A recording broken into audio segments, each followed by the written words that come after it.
शुरू होने से पहले रिकॉर्ड होने लगती है।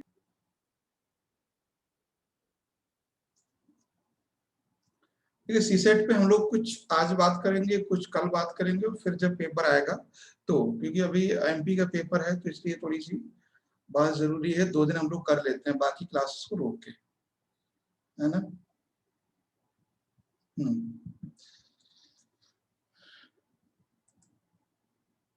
देखिए सीसेट जो पेपर है आपका, चलिए वो मैं आपको दिखाता हूँ। स्क्रीन पे ही है। देखिए इसमें ज्यादातर जो, जैसे यूपीएससी में 80 क्वेश्चन आते हैं, सबको पता होगा, 80 क्वेश्चन आते हैं इसमें, और 80 में 27 करने होते हैं। ठीक है, 27 इसमें क्वेश्चन करने होते हैं, और इसका जो मेन पोर्शन है सीसेट का, ठीक है, जो मेन पोर्शन है वो है कॉम्प्रिहेंशन का और लॉजिकल रीजनिंग का। ठीक है, लॉजिकल रीजनिंग का। एक चीज आपको अच्छे से समझ लेना है यहाँ पे कि ये जो पेपर है वो मैथ या रीजनिंग नहीं है। मैं आपको थोड़ा यहाँ पे समझा दूं कि इसका जो पैटर्न है वो मैथ या रीजनिंग का नहीं है। देखिए मैं बताता हूँ थोड़ी सी बात यहाँ पे, कि यहाँ पे ये लिखा हुआ है आपका जो पेपर है वो सी सेट है ना। सी सेट का मतलब क्या होता है, सिविल सर्विस एप्टीट्यूड टेस्ट। ठीक है, तो अगर इस नाम को आप बेहतर समझ पाते हैं, सिविल सर्विस एप्टीट्यूड टेस्ट, तो बाकी चीज आपको समझ में आ जाएंगी। क्योंकि ये आपका जो पेपर है ना, वो मेंटल एबिलिटी का नहीं है। ये पेपर ना ही आपका रीजनिंग, ना ही आपका मैथ का है, और ना ही आपका रीजनिंग का है। जब देखिए, जब आप लोग थोड़ा समझना यहाँ पे, जब आप लोग एसएससी का पेपर देते हो या बैंक का देते हो, या फिर किसी और एग्जाम जैसे सी टेट है ना, यूपी टेट है, बाकी जो भी है यूजीसी है, तो वहां पे लिखा होता है कि मैथमेटिक या रीजनिंग। यहाँ पे लिखा हुआ है सी, मतलब सी सेट, सिविल, यानी जो यहाँ पे बहुत अच्छे से आपको समझ लेना है, एक सिविल सर्वेंट का क्या एटीट्यूड होना चाहिए, क्या उसका एप्टीट्यूड होना चाहिए, क्या उसका मेंटल स्टेटस होना चाहिए, वो इसमें पूछा जाता है। मैं ये सारी बातें इसलिए कर रहा हूँ कि अगर आपका मैथ बैकग्राउंड नहीं है तब भी कोई प्रॉब्लम नहीं है, क्योंकि ये मैथ उस तरह का मैथ नहीं है जैसे एसएससी में या रीजनिंग एसएससी में या फिर बैंक पीओ में आता है। इसमें बहुत नॉर्मल मैथ है।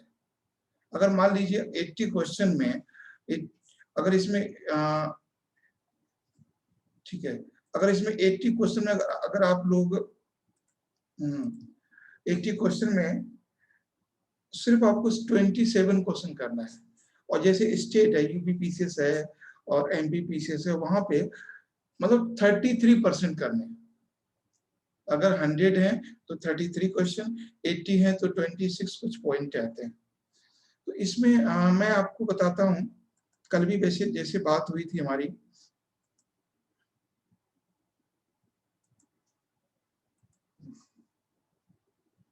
आपको एक तो सबसे ज्यादा फोकस करना है, वो करना है कॉम्प्रिहेंशन पे।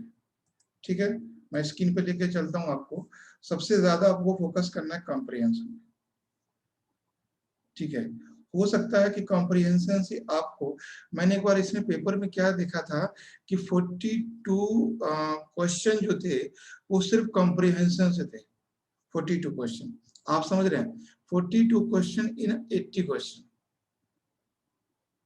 तो कॉम्प्रिहेंशन अगर आपका सही है तो हम 42 की बात, और करने कितने आपको, ओनली 27 आपको क्वेश्चन करने हैं। चलिए हम मान लेते हैं कि 42 नहीं है, आप 25 सही करोगे कॉम्प्रिहेंशन में।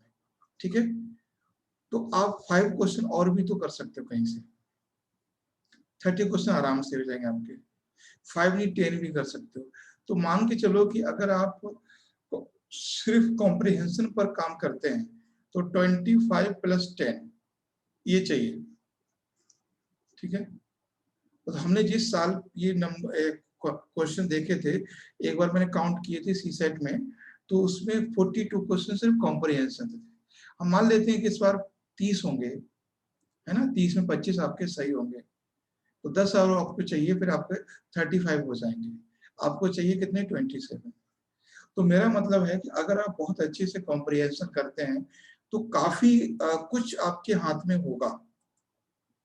दूसरी बात, एक चीज और मैं आपको बता दूं, यहाँ पे जो सबसे ज्यादा प्रॉब्लम वाली बात होती है इस पेपर में, चाहे आप कोई सा भी एग्जाम देने जाओ, ठीक है, चाहे आप यूपीएससी देने जाओ या फिर कोई पीएससी देने जाओ स्टेट वगैरह का, तो सबसे बड़ा इस पेपर में फैक्टर होता है, वो होता है टाइम।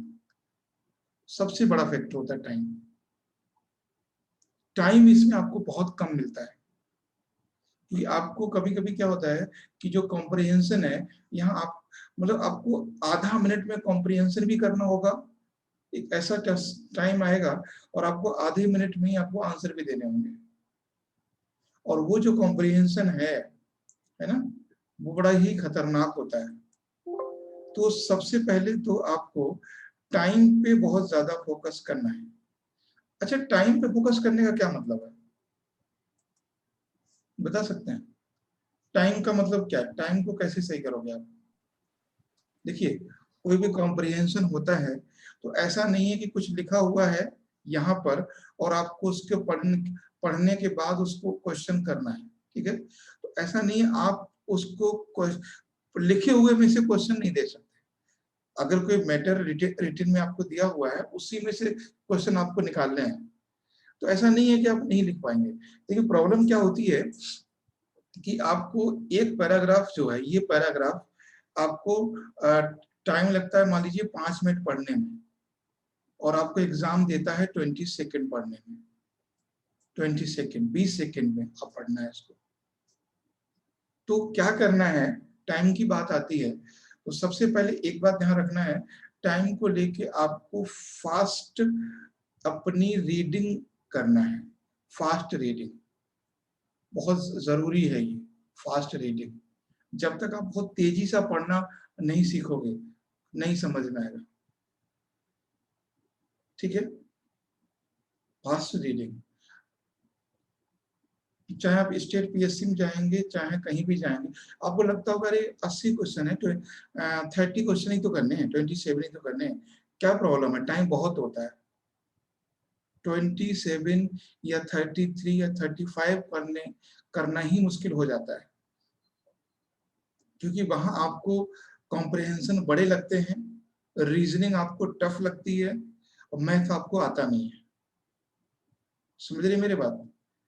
कि रीजनिंग से आप डरते रहते हो, मैथ की तो क्या छोड़ ही दो, वहां पे अगर कोई परसेंटेज आ गया तो आप जरूर निकाल लोगे। लेकिन मैथ का ये मान के चलते हैं कि अगर 10 क्वेश्चन आते हैं मैथ में, तो आप मान सकते हैं एक क्वेश्चन आप कर सकते हो, है ना, तो वो कोई मतलब नहीं है उसका। तो अगर आपको ये फास्ट रीडिंग नहीं आती है तो आपको बहुत प्रॉब्लम हो जाएगी। फास्ट रीडिंग कहाँ कहाँ पर काम आएगी, अब मैं बताता हूँ आपको। पता है लोग क्या करते हैं, मैं आप जिन लोगों ने लास्ट ईयर यूपीएससी दिया है, और एग्जाम देते रहना चाहिए, अपनी औकात पता चलती है वहां पे, पढ़ने की भी और आंसर देने की भी।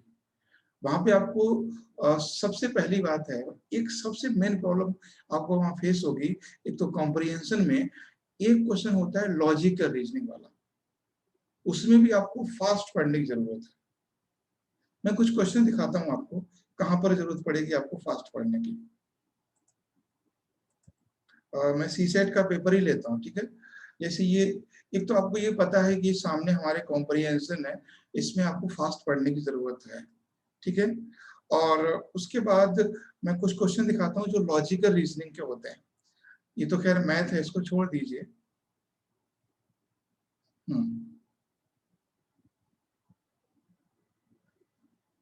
जैसे ये क्वेश्चन है, ठीक है, आप ये देखिए, आप इस क्वेश्चन को देखेंगे, ये क्वेश्चन आप देखिए 13 क्वेश्चन। तो 13 क्वेश्चन आप देखोगे कुछ है नहीं, मैं इंग्लिश में निकालता हूँ, ये क्वेश्चन है 13 वाला। तो अगर आपको फास्ट पढ़ना नहीं आता है तो बहुत मुश्किल हो जाएगा वहां पे टाइम मैनेजमेंट करना, ठीक है। कितने भी इजी से इजी क्वेश्चन होगा, हम यहाँ सिर्फ क्वेश्चन को सॉल्व करना सीखते हैं, ठीक है। हम यहाँ पे सिर्फ कैसे क्वेश्चन को करना है, इसका राइट आंसर है क्या है, हम सिर्फ यहाँ ये सीखते हैं, ठीक है। एग्जाम में हमें ये सिखाता है, एग्जाम हमें सिखाता है कि फास्ट कैसे करना है, ठीक है। ऐसा नहीं है ये क्वेश्चन आप कर नहीं पाओगे, ऐसा बिल्कुल नहीं है, ठीक है, ऐसा नहीं है। लेकिन जब आपके लिए सिर्फ ये क्वेश्चन 20 से 25 सेकंड मिलेंगे फास्ट करने में, तो बड़ा मुश्किल हो जाएगा, ठीक है, तो बहुत मुश्किल हो जाएगा। ये चीजें हैं। तो मेरी आवाज बंद है क्या? ठीक है, बंद नहीं है, ये है। और एक चीज मैं और बताऊं आपको कि फास्ट रीडिंग कैसे हो सकती है, ठीक है, फास्ट रीडिंग कैसे हो सकती है। एक मान लीजिए एक आपको पैराग्राफ दिया जाता है इन्वायरमेंट का, हम एक बात बोलते हैं, आपको एक एनवायरमेंट का पैराग्राफ दिया जाता है, एक पैराग्राफ दिया जाता है जो सीए वाले स्टूडेंट हैं उनका कोई प्रोजेक्ट का, ध्यान दीजिए, एक पैराग्राफ वो है जो एनवायरमेंट का है, और एक पैराग्राफ वो है जो जो चार्टर्ड अकाउंटेंट होते हैं उनका कोई प्रोजेक्ट है, उसका पैराग्राफ आपको दे दिया गया। तो आप किस पैराग्राफ को आसानी से समझ पाएंगे, या जल्दी समझ पाएंगे, या फास्ट पढ़ पाएंगे? जो इन्वायरमेंट वाला है उसको पढ़, है ना, क्योंकि आपको उसके बारे में कुछ ना कुछ पता है, आपको उनके उसके बारे में कुछ ना कुछ पता है। तो मतलब ये है कि बहुत सारे ऐसे पैराग्राफ होते हैं जो सीधे सीधे जीएस से रिलेट करते हैं, तो उनको बहुत आसानी से हम देख सकते हैं। हाँ, एक चीज मैं और बताऊं, चालाकी वाली बात मैंने इस बार एक एग्जाम में फेस की, मतलब मैंने फील की, वो ये की कि जैसे मान लीजिए पैराग्राफ है, ठीक है, जो पैराग्राफ के सपोज कीजिए पैराग्राफ है, और इसमें जैसे मान लीजिए पैराग्राफ है ये वाला पैसेज 2, ठीक है, इस पैसेज 2 में मान लीजिए 3 क्वेश्चन दिए हुए हैं, ध्यान समझिएगा, ये हर क्वेश्चन आप देख लोगे, अगर इसमें 3 क्वेश्चन दिए हुए हैं, ये 4 क्वेश्चन दिए हुए हैं, 5 क्वेश्चन दिए हुए हैं, तो जो पहला क्वेश्चन होगा वो सबसे टफ होगा, और सबसे लास्ट वाला क्वेश्चन है, चाहे वो तीसरा क्वेश्चन हो या दूसरा हो या फिर तीसरा चौथा हो, जो लास्ट के 3 और 4 वाले क्वेश्चन है वो बहुत इजी होते हैं।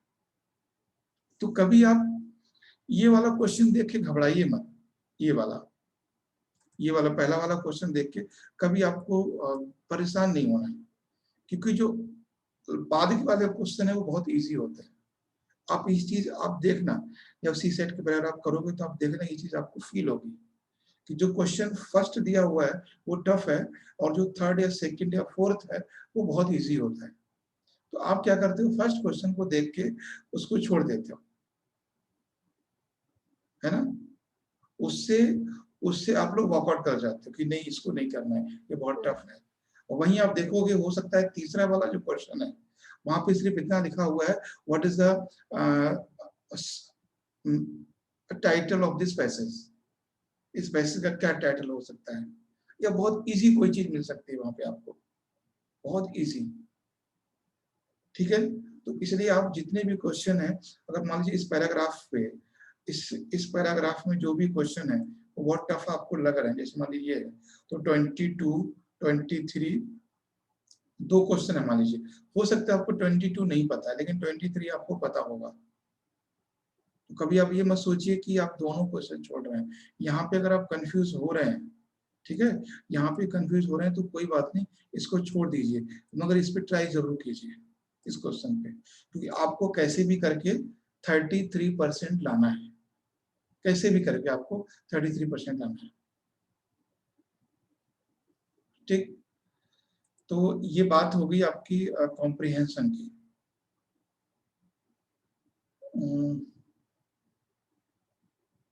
और बताएं, आप कुछ अपनी तरफ से पूछना चाहते हो तो बताएं, फिर हम सीधे रीजनिंग वाले पोर्शन पे आते हैं।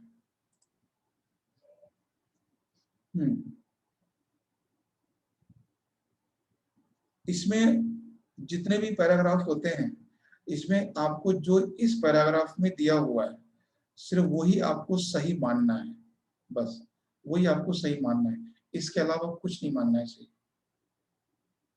ठीक है, इसके अलावा कुछ भी नहीं मानना है। और एक चीज मैं और आपको बता दूं कि जब हम लोग कॉम्प्रिहेंशन करते हैं सीसेट में, तो कुछ ऐसी इंफॉर्मेशन होती है जो डायरेक्ट पैराग्राफ में नहीं होती है ना, कुछ ऐसी इंफॉर्मेशन होती है तो डायरेक्ट आपको पैराग्राफ में रिटन में नहीं मिलेगी, बट वो क्वेश्चन में दी होती है। तो आप ये मत समझना कि अगर पैराग्राफ में नहीं है तो इसका आंसर नन ऑफ दीज होगा, ठीक है, ऐसा नहीं है, ऐसी बात नहीं है कि अगर उसमें उसका जो समरी में या जो उसके पूरे लेसन में अगर कुछ भी वहां से आउटपुट निकलता है तो वो आंसर होगा उसका। बहुत सारे मैंने ऐसे क्वेश्चन देखे हैं सीसेट में कि डायरेक्ट डायरेक्ट वो वर्ड नहीं होता है सीसेट उस पैराग्राफ में, लेकिन क्वेश्चन उनका दिया होता है, ठीक है। यही पोर्शन से ज्यादा कंफ्यूजिंग हो जाता है, क्योंकि पैराग्राफ में जो दिया है वही मानना है, और वो जो दिए रहते हैं कुछ जगह वो डायरेक्ट दिया ही नहीं रहता पर आंसर रहता है।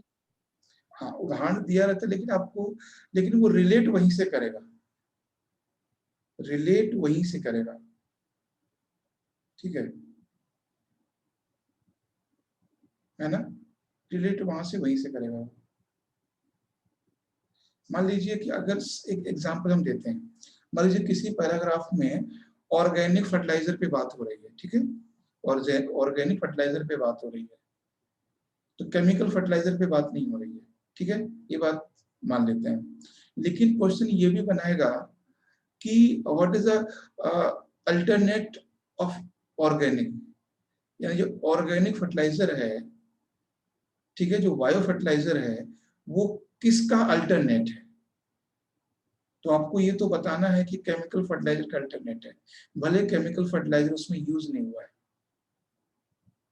ठीक है, केमिकल फर्टिलाइजर यूज नहीं हुआ है, लेकिन कहीं कहीं उसमें ये दिया होगा कि ये रसायन जो केमिकल फर्टिलाइजर है उनका एक अल्टरनेट है, और इसका पॉजिटिव ये है कि उसमें कोई भी टॉक्सिन नहीं होता है, कोई भी पॉइजनिक या जो जहर वाले हैं या जो हार्मफुल कंपोनेंट्स हैं वो उसमें नहीं है। तो जरूरी नहीं है कि अगर उसमें केमिकल वर्ड नहीं दिया हुआ केमिकल फर्टिलाइजर तो वो आंसर नहीं होगा वहां पे, ये चीजें हैं। तो मैं चलिए देखता हूं कुछ चीजों को। पैराग्राफ तो अभी करवाना ठीक नहीं है, वो तो 8 दिन करवाएंगे जब एग्जाम पास में होगा तो। अभी क्योंकि जो इनके MPPCS में एग्जाम होना है,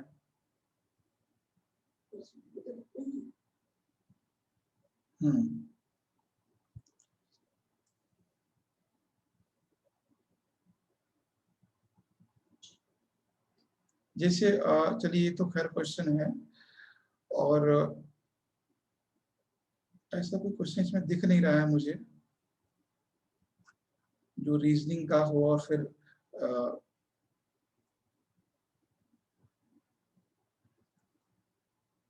जो कितने सारे क्वेश्चन सिर्फ कॉम्प्रिहेंशन के है ना, सिर्फ इसमें कॉम्प्रिहेंशन दिया हुआ है। मुझे लगता है 27 आराम से क्वेश्चन निकल जाएंगे इसमें से। अब हम बात कर लेते हैं थोड़ी सी, ये तो कॉम्प्रिहेंशन पढ़ना है, पढ़ने का उसको समझना है, समझने के बाद उसको आंसर करना है। इसमें जितना ज्यादा प्रैक्टिस करोगे उतना ही ज्यादा अच्छा है, ठीक है। और इसके लिए आपको जो कुछ वर्ड्स के मीनिंग भी पता होनी चाहिए। जैसे मान लीजिए उसमें वर्ड आ गया सस्टेनेबल डेवलपमेंट, तो आपको पता होना चाहिए कि सस्टेनेबल डेवलपमेंट क्या है, वहीं से क्वेश्चन वो दे सकता है। मान लीजिए क्वेश्चन आ गया वहां पे डिफॉरेस्टेशन, तो आपको पता होना चाहिए डिफॉरेस्टेशन क्या है, ठीक है। निर्वनीकरण वर्ड आ गया उसमें, ठीक है, और निर्वनीकरण को एक्सप्लेन नहीं किया उन्होंने, तो आप क्या आंसर निकालोगे।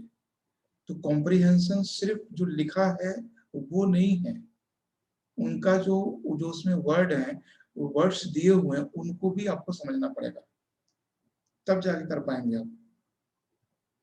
और जो लॉजिकल दूसरा पार्ट होता है इसका, लॉजिकल रीजनिंग का, पहला हो गया कॉम्प्रिहेंशन, पढ़ेंगे आप लोग उसको और फिर उसको निकाल पाएंगे, ठीक है। और एक तरीका मैं आसान बता देता हूँ कि आप जो क्वेश्चन में, जैसे मान लीजिए, जैसे ये कोई क्वेश्चन, ये मान लीजिए ऑप्शन है, हम मान लेते हैं, चलिए ठीक है। जैसे मान लीजिए आप, ये हम क्वेश्चन कर रहे हैं, सपोज कीजिए 44 क्वेश्चन, हम ऐसे एग्जांपल दे रहे हैं आपको, 44 हम क्वेश्चन कर रहे हैं, ठीक है। हमें इन 44 में 3 स्टेटमेंट दिए हुए हैं, 1 2 3। सबसे पहले अकॉर्डिंग पैराग्राफ, ध्यान ये रखना है हमें, अकॉर्डिंग पैराग्राफ कौन सा सेंटेंस है जो उसमें रॉन्ग है, ठीक है, कौन सा ऐसा पैराग्राफ है जो रॉन्ग है। सबसे पहली बात कि इन 3 सेंटेंस में according paragraph with sentence is wrong. Wrong तो आप पकड़ ही लोगे ना। तो आप मान लीजिए, ये सपोज कीजिए कि ये सेंटेंस सेकंड वाला है वो रॉन्ग है, अकॉर्डिंग पैराग्राफ सही नहीं है, तो सबसे पहले आप इसी को एलिमिनेट कर दोगे। सबसे पहले इसी को एलिमिनेट कर दोगे। जिस चीज की पैराग्राफ में बात ही नहीं हो रही है, अगर उसको इन सेंटेंस में डिस्कस किया गया है, तो सबसे पहले इनको हटा दो, फिर आगे बात करो, ठीक है, आगे बात करो। पर हम कॉम्प्रिहेंशन पे पूरा 10 क्लास लेंगे, बस अभी हम ये बता रहे हैं सिर्फ कैसे इनको हमें गलत ढूंढना है, कौन सा सेंटेंस है जो पैराग्राफ के अकॉर्डिंग सही नहीं है, उसको आप एलिमिनेट कर देंगे। हो सकता है मान लीजिए यही सेंटेंस है, मान लीजिए ये क्वेश्चन है, ठीक है, अगर ये क्वेश्चन है, अगर हम इसको, इसमें देखिए एक है, अगर मान लेते हैं अगर एक सेंटेंस है वो अकॉर्डिंग पैराग्राफ रॉन्ग है, तो अगर एक को हटाएंगे तो आंसर अपने आप बहुत जल्दी आ जाएगा, सी आंसर। हो सकता है कभी कभी ऐसा मिले, जैसे कल रीजनिंग, कल हम लोग जीएस का क्वेश्चन कर रहे थे तो उसमें थर्ड गलत था, तो थर्ड 3 में था, वो आ गया, है ना। तो वहां पे चीज है। और सेम चीज आप इस तरह क्वेश्चन में देखिए, इस तरह से क्वेश्चन में क्या होगा कि इनमें कौन सा सेंटेंस है जो पैराग्राफ के अकॉर्डिंग रॉन्ग है, और जो रॉन्ग है उसी को काटते चले जाइए, और जो लगे हाँ, जो नहीं लगा कि हाँ ये तो पता नहीं सही है गलत है, तो इसी को सही कर दीजिए, सही कर दीजिए। देखो जीएस में कॉम्प्रिहेंशन में फर्क क्या होता है कि यहाँ एरिया छोटा है, कॉम्प्रिहेंशन में, जीएस में बहुत बड़ा है, जीएस का एरिया बहुत बड़ा है। ये जीएस में ये फंडा नहीं चलता। मान लीजिए जीएस में क्वेश्चन में आ गया कि जो काकोरी एक्सीडेंट है, जो काकोरी इंसिडेंट है, इनमें कौन सा लीडर इंक्लूड नहीं है, तो वहां पे आपको ये फंड नहीं, वहां याद है तो ठीक है ना, याद है तो ठीक है, कि अभी इतना टाइम नहीं क्वेश्चन को हम पढ़ के समझा पाए। इसमें भी बहुत आसान, बहुत आसानी से ये आप निकाल सकते हो कि कौन सा सेंटेंस है वो रॉन्ग है, किसके अकॉर्डिंग नहीं है। आप ये मत सोचना ये चीज हम जीएस में भी लागू कर लेंगे, जीएस में एप्लीकेबल नहीं होगा। तो पहली क्या बात है, पहली बात तो ये समझिए कि जो कॉम्प्रिहेंशन है, ठीक है, उसको आप प्रैक्टिस करेंगे, कॉम्प्रिहेंशन को। उसके बाद होता है लॉजिकल रीजनिंग, लॉजिकल रीजनिंग, ठीक है। ये सिर्फ यूपीएससी के स्टूडेंट ही कर पाते हैं, जो कर तो सभी लेते हैं। ये जो लॉजिकल रीजनिंग होता है, ये वैसी रीजनिंग नहीं है जैसी एग्जाम में पूछी जाती है, मतलब एसएससी में, पीओ में, ये इसमें एक अलग टाइप की सिचुएशन दी होती है, अलग टाइप की सिचुएशन। जैसे आपने देखा होगा, बहुत कई बार आता है क्वेश्चन, अक्सर मैंने देखा यूपीएससी में कि रीमा जो है सीमा से बड़ी है मगर रीता से बड़ी नहीं है ना, मीरा सीमा से बड़ी है मगर रीता से छोटी है। तो इस तरह से भी क्वेश्चन दिए होते हैं, और ये सारे के सारे लॉजिकल रीजनिंग के क्वेश्चन होते हैं, जिनमें बहुत आपको मैथमेटिक नहीं लगाना है। लॉजिक और मैथ में डिफरेंस बहुत होता है, जो चीज आसानी से आप कर पाते हो। ठीक है, अगर मैं देखता हूँ शायद इसमें अगर कोई क्वेश्चन ऐसा मिलेगा तो मैं करवा दूंगा आपको लॉजिकल रीजनिंग। जैसे ब्लड रिलेशन है, ठीक है, ब्लड रिलेशन क्या है, क्वेश्चन बन सकता है, कभी भी आता है अक्सर। तो ये कोई रीजनिंग तो नहीं है ना, आप उसको लिख के तो नहीं निकाल पाएंगे। ये लॉजिकल रीजनिंग है, जो रिलेशन वाले क्वेश्चन है वो लॉजिकल रीजनिंग है। एक बार एक क्वेश्चन आया था, शायद आपको याद होगा, 2012 में था कि उसमें था कि एक मकान है, उसपे नीचे बीच वाले में आईएएस ऑफिसर रहता है, नीचे वाले में एक वकील रहता है, ऊपर वाले में एक अध्यापक टीचर रहते हैं। इस तरह से क्वेश्चन उन्होंने बना दिया था। फिर क्वेश्चन था, तो ये एक लॉजिकल रीजनिंग का क्वेश्चन होता है। इसके लिए आपको ज्यादा मतलब एग्जाम में परेशान होने की जरूरत नहीं है, दिमाग शांत करके अगर आप करोगे तो आसानी से हो जाएगा।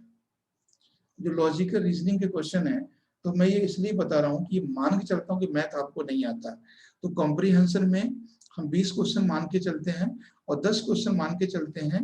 10 में हम मान के चलते हैं कि आप 5 क्वेश्चन लॉजिकल रीजनिंग के करोगे। ठीक है, लॉजिकल रीजनिंग के आप करोगे 5 क्वेश्चन, और 5 क्वेश्चन इतने भी आप बुद्धू नहीं हो कि रीजनिंग के ना कर पाओ। 5 क्वेश्चन तो आपके 35 क्वेश्चन आराम से हो जाते हैं, और 30 क्वेश्चन आराम से हो जाते हैं। 30 क्वेश्चन मतलब सही वाले। ठीक है, देखो मैं एक बात बताऊं आपको, मैथ जो सर रहता सर 12 का तो 12 होगा सर, क्या 10 का सर, 10 क्लास का होगा सर मैथ उसमें सर। हाँ 10 क्लास का ही मैथ रहता है। देखो सीसेट में यूपीएससी में आपको करने हैं 50 क्वेश्चन, ठीक है, 50 क्वेश्चन। और जो स्टेट वगैरह में है, जो पीएससी में है, उसमें भी आपको 60 से कम नहीं करना है। क्योंकि हम यहाँ मान लेते हैं कि यूपीएससी में आपने 50 क्वेश्चन किए, ठीक है, 50 क्वेश्चन में 10 आपके रॉन्ग हो गए, ये 10 क्वेश्चन आपके गलत हो गए, तो आपके कितने माइनस हो गए, 50 माइनस 13, ठीक है, 13 माइनस हो गए आपके, तो कितने आ गए, 37 क्वेश्चन, 35 मान लेते हैं। मतलब अगर आप 50 करते हो क्वेश्चन यूपीएससी में, तो आपके 10 गलत हो गए, तो आपके 14 या 13 कटेंगे, तो भी आप 37 में 35 में आ जाओगे। सेम चीज यहाँ पर है पीसीएस में। अगर आप 60 क्वेश्चन अटेंड करते हो, 60 क्वेश्चन, ठीक है, अगर 60 क्वेश्चन अगर आपने अटेंड किए, तो 60 में ये मान के चलिए आपके 15 क्वेश्चन गलत हो गए, 15 क्वेश्चन आपके रॉन्ग हो गए, तो 15 पे कितने कटेंगे, एक पे शायद 4 पे 1 है ना, हाँ, तो 4 चौक 16, 4 नंबर मान सकते हैं, तो 19 कर देते हैं, है ना, 60 प्लस माइनस 19 क्वेश्चन, कितने बच गए, 41 ना, क्यों, यस सर, 41 क्वेश्चन बच गए आपके। तो अगर आप पीसीएस में 60 करते हो, 15 गलत होते हैं, है ना, तो कोई दिक्कत नहीं है। हाँ, लेकिन अगर 20 गलत हो गए तो दिक्कत हो जाएगी, तो आप ही मान के चलिए, उसी हिसाब से करना है आप। तो एक तो कॉम्प्रिहेंशन की बात हो गई, दूसरा लॉजिकल रीजनिंग होगा। एक चीज मैं आपको बता दूं कि ये जो लॉजिकल रीजनिंग है, इसकी कोई बुक नहीं है, इसकी कोई क्लास नहीं होती। ये आपको सिर्फ जो क्वेश्चन आए हुए हैं, सिर्फ उनको प्रैक्टिस करना है, सिर्फ उनको प्रैक्टिस करना है, क्योंकि ये लोग अपनी मर्जी से क्वेश्चन बनाते हैं, इनका कोई फार्मूला नहीं है।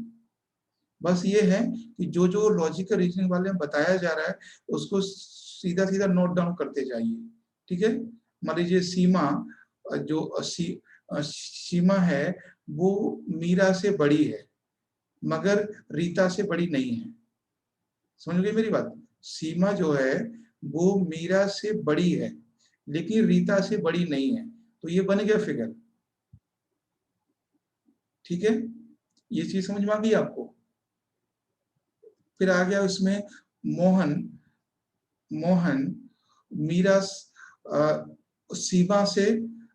सीमा से छोटा है लेकिन मीरा से नहीं, तो मोहन यहाँ पे आ गया। फिर सीधे वो पूछ लेगा इनमें सबसे बड़ा कौन है, रीता। सबसे छोटी कौन है, मीरा। तो जो चीजें बताई जा रही हैं उसको अब लिखते चले जाओ, और कुछ भी नहीं है। आपने ऐसे क्वेश्चन देखे हैं कि नहीं, एग्जाम में आते हैं। अब वो छोटी बड़ी की जगह हो सकता है वो ये दे दे कि सोहन के नंबर मोहन से कम है लेकिन उससे ज्यादा नहीं है। तो ये जो सीरीज वाले क्वेश्चन, ये जो कुछ लॉजिकल वाले क्वेश्चन है, इनको आप नोट करते जाइए बस। जैसे हमने बोला कि यहाँ सेंटेंस दिया होगा कि मोहन सीमा से छोटा है मगर मीरा से नहीं, तो मीरा से बड़ा कर दिया, सीमा छोटा कर दिया। तो इस तरह से आप इनको लॉजिकल रीजनिंग में इन सारे क्वेश्चंस को रखते हैं जिनका कोई बेसिक नहीं होता है।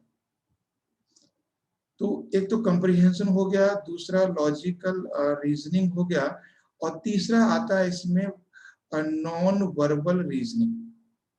नॉन वर्बल रीजनिंग, ठीक है, नॉन वर्बल रीजनिंग।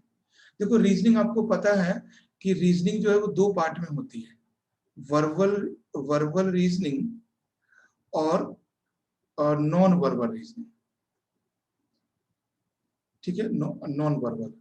तो वर्बल और नॉन वर्बल, इन दोनों में फर्क क्या होता है? सर नॉन वर्बल जो है वो अल्फाबेटिकली रिलेटेड होते हैं। ठीक है। और जो वर्बल है सर वो संख्याओं से रिलेटेड आते हैं। हाँ, मतलब नंबर इसमें से क्या होगा, रिलेटेड। आपको नंबर दिए रहेंगे। ठीक है, नंबर दिए रहेंगे, ये मैथमेटिकली होती है।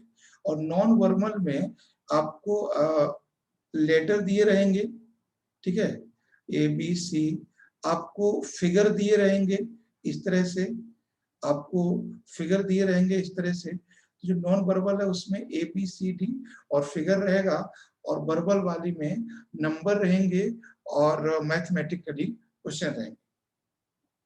ठीक है, क्योंकि इसमें जो वर्बल वाली हम आते हैं, ठीक है, वर्बल वाली पे, जो वर्बल वाली रीजनिंग है उसमें आप कुछ ऐसे क्वेश्चन होते हैं जिनको आप आसानी से अटेंड कर सकते हो नॉन वर्बल वाली में। अच्छा, नॉन वर्बल वाली में ऐसा कौन सा क्वेश्चन होता है जो आसानी से आप सब लोग कर पाते हो, कोई आइडिया है? नहीं सॉरी, वर्बल वाली में, वर्बल वाली पूछ रहा हूं मैं, जो आसानी से होने वाले क्वेश्चन वर्बल वाली में कौन से होते हैं? सर जिसमें ब्लैंक दिया रहता है, क्यूब वगैरह निकालना रहता है या स्क्वायर, इस टाइप का कुछ एक सीरीज होती है। ठीक है, देखिए जो बिल्कुल आसान होते हैं क्वेश्चन वो मैं बता रहा हूँ नॉन वर्बल के, जहां आप थोड़ी सी प्रैक्टिस करके उसको कर पाओ। सॉरी, वर्बल वाले, हम वर्बल पे बात कर रहे हैं अभी, ठीक है, तो नॉन वर्बल बाद ही आएंगे। जो वर्बल वाला जो पोर्शन है ये सबको टफ लगता है। ठीक है, तो वर्बल, जो वर्बल वाला पोर्शन है ये सबको, ऐसा कोई नहीं जिसको ये टफ नहीं लगता। वर्बल क्या होता है सर? वर्बल का मतलब होता है संख्यात्मक। ठीक है, संख्यात्मक वाले क्वेश्चन होते हैं इसमें। जैसे पहला इसमें होगा सीरीज का, होगा सीरीज का, इसको बोलते हैं श्रृंखला, श्रृंखला होगा, श्रृंखला वाला सीरीज का। दूसरा होगा एनालॉगी, एनालॉगी मतलब होता है सदृश्य, सदृश्य। मैं इनके कुछ एग्जांपल आपको देता हूं फिर मैं आपसे बात करता हूं। और एक बात अच्छे समझ लीजिए, अगर सीरीज, ठीक है, अगर सीरीज वर्बल में है, ठीक है, अगर सीरीज वर्बल में है तो सीरीज नॉन वर्बल में भी है। ठीक है, सीरीज वर्बल में है तो सीरीज नॉन वर्बल में भी है। सीरीज का मतलब क्या होता है कि कोई वो सीरीज को फॉलो कर रहे होंगे, है ना, वो सीरीज को। जैसे चलिए हम एक क्वेश्चन आपको बताते हैं। जैसे उन्होंने एक ऑप्शन दिया यहाँ पे, सपोज कीजिए सीरीज वाले क्वेश्चन में, जैसे उन्होंने ए में एक ऐसा बॉक्स बना दिया, ए और फिर है बी और फिर है इसमें सी, मैं बात कर रहा हूँ सीरीज की, और फिर है उसमें है डी, ठीक है, सी और डी, ऐसे क्वेश्चन दे दिया उन्होंने और ये सीरीज में है। तो सीरीज में आप देखिए, इसे मान लीजिए उन्होंने दे दिया यहाँ पे, सपोज इजी ऑप्शन देंगे 7, ठीक है, 12, ठीक है, 12 और 22, आगे वो यहाँ पे ऑप्शन देंगे, यहाँ पे ऑप्शन देंगे, इसमें वो देंगे कि 15 आएगा, 17 आएगा, 14 आएगा या 25 आएगा। 17 सर। है ना, तो ये है, ये आप समझ गए क्या है। इसमें आपको फॉलो करना पड़ता है सीरीज को। 7 + 5 12, 12 + 5 करेंगे तो 17 होंगे, फिर 17 + 5 करेंगे तो 22 होंगे। तो इसका मतलब है जो मिसिंग है, जो मिसिंग डिजिट है वो कौन सी है, 17। ये होता है सीरीज। इस क्वेश्चन तो कर सकता है आदमी सर। कर सकता है ना? Yes sir. अच्छा, चलिए करते हैं, एक कर सकते है ना। पहला हमने आपको एक, जैसे हमने मान लीजिए कि हमने दिया ए में, ठीक है, बहुत टफ में नहीं बना रहा हूँ क्योंकि बहुत आसान आसान ही बना रहा हूँ कि आपको समझाना है सिर्फ, और कुछ भी नहीं करना है। तो मैं 4 ऑप्शन दे रहा हूँ आपको, देखेंगे आप लोग कर पाते हैं कि नहीं, ठीक है।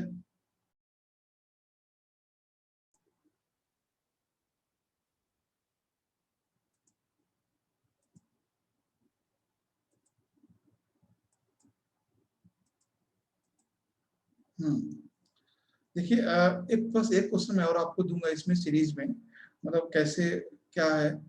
इससे मान लीजिए अगर हम बात करते हैं, पहला अगर मैं आपको ऑप्शन दूं यहाँ पे, ए में हमने दे दिया मान लीजिए 9, ठीक है, और बी में दे दिया यहाँ पे 16, है ना, और सी में दे दिया यहाँ पे 25, ठीक है, और इसमें तो इसमें क्या होगा, ए बी सी और डी, बिना ऑप्शन के बताइए। 36 सर। 36 क्यों गुड्डू, कितना होगा? 36 कैसे? अंतराल सर 7 का है। 7 का अंतराल है, 16 और 25 में कहाँ 7 है? मतलब उन लोगों ने बोल दिया, तुमने बोल दिया? बताइए अर्चना जी कितना होगा? 16-25 में सर 9 का है। सर 11 में 36 ही होगा ना? आंसर 36 होगा, कैसे आती है? सो फर्स्ट में हमने 7 जोड़ा है, उसके बाद हमने 9 जोड़ा है, उसके बाद हम 11 जोड़ेंगे तब 36 होगा। मतलब हम लोग सर सर स्क्वायर 2 है को सर। इंक्रीज करते जा रहे हैं। एफरोज इनका स्क्वायर, 4 का स्क्वायर, 5 का स्क्वायर। एफरोज कैसे किया तुमने? Sir, 3 3s are 9, 4 4s are 16, 5 5s are 25, 16 so 36. बस इतना समझना है कि अगर आपको साफ, मतलब कोई ये रूट फॉलो कर रहा है, कोई एक रूल फॉलो कर रहा है, हो सकता है वहां पे क्यूब हो स्क्वायर की जगह पे, क्यूब हो किसी का, तो 3 का स्क्वायर क्या 9 है, 4 का स्क्वायर क्या है 16 है, 5 का क्या 25 है, तो 3 4 5 6, तो सीधे इनके वर्गमूल जो वर्ग आ रहे हैं, स्क्वायर आ रहे हैं, ठीक है, आप समझ रहे हो। तो ये स्क्वायर को फॉलो कर रहे हैं सीधे, तो यहाँ पे 6 का स्क्वायर आ जाएगा। ठीक, जरूरी नहीं है वो चीजें प्लस होती जाए। अब जैसे जो आपको मिल जाए वैसा वहां कर दीजिए, जो चीजें वहां दिखाई दे रहा है आपको वही वहां कर दीजिए, और कुछ भी नहीं है। तो ये इस तरह से आपको सीरीज को समझना है, और ये मुश्किल तो नहीं है, लेकिन वहां पे अगर आपको पकड़ में आ जाए तो, लेकिन इस पे आप रिस्क नहीं ले सकते, क्योंकि ये जो सीरीज आती है वो बहुत आसान नहीं होती, ऐसी नहीं होती जैसे मैं दे रहा हूँ, ये हमें भी पता और आपको भी सर पता। टफ लग रहा है सर, टफ। ये क्या टफ लग रहा है, इससे बहुत ज्यादा टफ आता है। तो अगर ये ऐसी कहीं सीरीज आपको समझ में आती है, पकड़ में आ गई, हाँ, तो आपको बहुत ज्यादा तुरंत ध्यान देना पड़ेगा। आपको देना पड़ेगा कि ये 5 का स्क्वायर है या 5 का क्यू है, फिर ज्यादा उसमें पहुंचना पड़ेगा आपको। तो ये तो ऑप्शन तो दिया रहेगा ना सर, उस तरह समझ जाएगा आदमी। समझ तो जाएगा ही, लेकिन इतना इजी नहीं रहेगा जितना मैंने दिया है, मैं ये कह रहा हूँ। ये बहुत इजी है जो मैं दे रहा हूँ। चलिए, तो एक रूट को फॉलो करते हैं। अब हम आ जाते हैं थोड़ा सा, हाँ, एक चीज और है कि जो एक तो हो गया सीरीज वाला, ठीक है, एक तो होगा एनालॉग वाला, एक एक क्वेश्चन एक आता है इसमें वेन डायग्राम, ठीक है, वेन डायग्राम ये भी ये भी वर्बल का ही एग्जांपल होता है। वर्बल का ये समझते हैं क्या होता है वर्बल का? Yes sir. वेन डायग्राम आता है सबको? Yes sir. चलिए, वेन डायग्राम का हम एक क्वेश्चन देते हैं, इसमें है वो मैं क्वेश्चन देता हूं आपको वेन डायग्राम का, तब बहुत सी क्लियर हो जाएंगे। ये क्वेश्चन है, इसको देखिए। अब इसको क्यों, ये क्वेश्चन शायद आया हुआ है।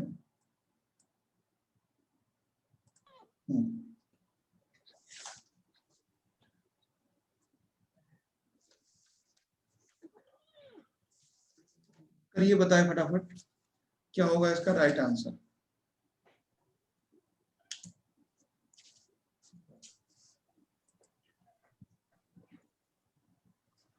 देखिए, ये चीज मैं आपको बता दूं, यहाँ पे क्या है कि पहले इसको समझना होता है हमें, और कभी कभी ना इसमें एक से ज्यादा क्वेश्चन मिल जाते हैं हमें। और ये क्या 7 होगा सर आंसर? 7 होगा इसमें ना सर हाँ, क्वेश्चन का मतलब मैं समझा रहा हूँ, सर ये वही कह क्वेश्चन रहा हूँ। टफ है सर, समझिएगा सर। हाँ, देखो ये क्वेश्चन ना बहुत ही आसान होते हैं, और फायदा ये कभी कभी इसमें 2 कभी कभी 3 भी क्वेश्चन मिल जाते हैं एक साथ में, ठीक है। तो उसको एक बार समझ लेंगे तो कोई दिक्कत नहीं। जैसे ये बोला है व्रत, व्रत का मतलब होता है स्क्वायर, मतलब व्रत का मतलब होता है ये सर्कल। हाँ, नहीं, व्रत का मतलब होता है गोल, ठीक है। 6 आएगा सर। हाँ, स्पाइरल, हाँ। तो इस व्रत, यदि व्रत लंबे व्यक्तियों को, यानी व्रत क्या कहता है, लंबे व्यक्ति हैं, यानी व्रत में कैसे व्यक्ति हैं, लंबे, ठीक है, ये मान लिया। यानी 5 लंबा है, 4 लंबा है, 3 लंबा है, 1 लंबा है, तो जितने भी लोग स्पाइरल इसमें हैं वो सारे के सारे लंबे हैं, ठीक है। त्रिभुज सैनिकों को, त्रिभुज जो है उसमें सोल्जर हैं। त्रिभुज कहां से कहां तक है, त्रिभुज में कौन कौन है, 6 है, 4 है, 5 है और 2 है। तो त्रिभुज में नंबर ऑफ पर्सन कौन सा दिया हुआ है, ठीक है, त्रिभुज में ये दिया हो सैनिक, ठीक है, तो मान लीजिए सैनिक। और वर्ग, यानी इसमें कौन दिए हुए हैं, सशक्त व्यक्ति, यानी स्ट्रॉन्ग पीपल, ठीक है। इस तरह से आपको ध्यान रखना है। तो सबसे पहले हमें ये इसमें निकालना पड़ता है कि कितने लोगों की बात हो रही है। इसमें बात हो रही है लंबे लोगों की, इसमें बात हो रही है सैनिकों की, और इसमें बात हो रही है सशक्त व्यक्तियों की। ठीक है, 3 ही लोग हैं इसमें। जो गोला में है, जो लोग गोला में हैं वो लंबे हैं, जो त्रिभुज में हैं वो सैनिक हैं, और जो स्क्वायर में है, जो वर्ग में है, वो सशक्त है यानी स्ट्रॉन्ग है। अब इसमें अब देखिए क्वेश्चन पूछा है, कौन सी संख्या केवल सशक्त सैनिकों को दिखाती है? ठीक है, स्ट्रॉन्ग सोल्जर को दिखाती है। ठीक है, स्ट्रॉन्ग सोल्जर का मतलब क्या है? पहले आपको देखना है कि सैनिक किसमें है, त्रिभुज में। ठीक है, तो इसमें त्रिभुज हो गए। फिर सशक्त किसमें है, स्क्वायर में। तो कोई नंबर आपको ऐसा देखना पड़ेगा जो ट्रायंगल में भी हो और स्क्वायर में भी हो, मगर गोले में ना हो। ठीक है, मेरी बात समझ रहे हैं ना? आपको कोई ऐसा नंबर देखना पड़ेगा जो ट्रायंगल में भी हो और जो स्क्वायर में भी हो, मगर गोले में नहीं होना चाहिए। ऐसा नंबर देखना चाहिए। पहला देख लेते हैं 2। ठीक है, 2 है, वो सशक्त नहीं है, तो ये नहीं हो सकता। दूसरा देखते हैं 4। 4 आप देखोगे तो 4 ये गोले में आ गया, तो 4 वाला नहीं होगा। ठीक है, फिर हम देखते हैं 7। 7 वाला सिर्फ इस स्क्वायर में है, त्रिभुज में नहीं है। पूछा क्या है, सशक्त और सैनिक। सैनिक किसमें है, त्रिभुज में। आपको वो संख्या लेनी है जो त्रिभुज में भी है और इसमें भी है। तो एक ही नंबर है यहाँ पे, वो है 6। ठीक है, 6 नंबर आप देखोगे तो वो स्क्वायर में भी है और त्रिभुज में भी है, मगर गोले में नहीं। यही क्वेश्चन उसने पूछा है, 6 नंबर है। समझ में आया कि नहीं? हाँ सर। ठीक है, अच्छा अब मेरे क्वेश्चन का आंसर दीजिए।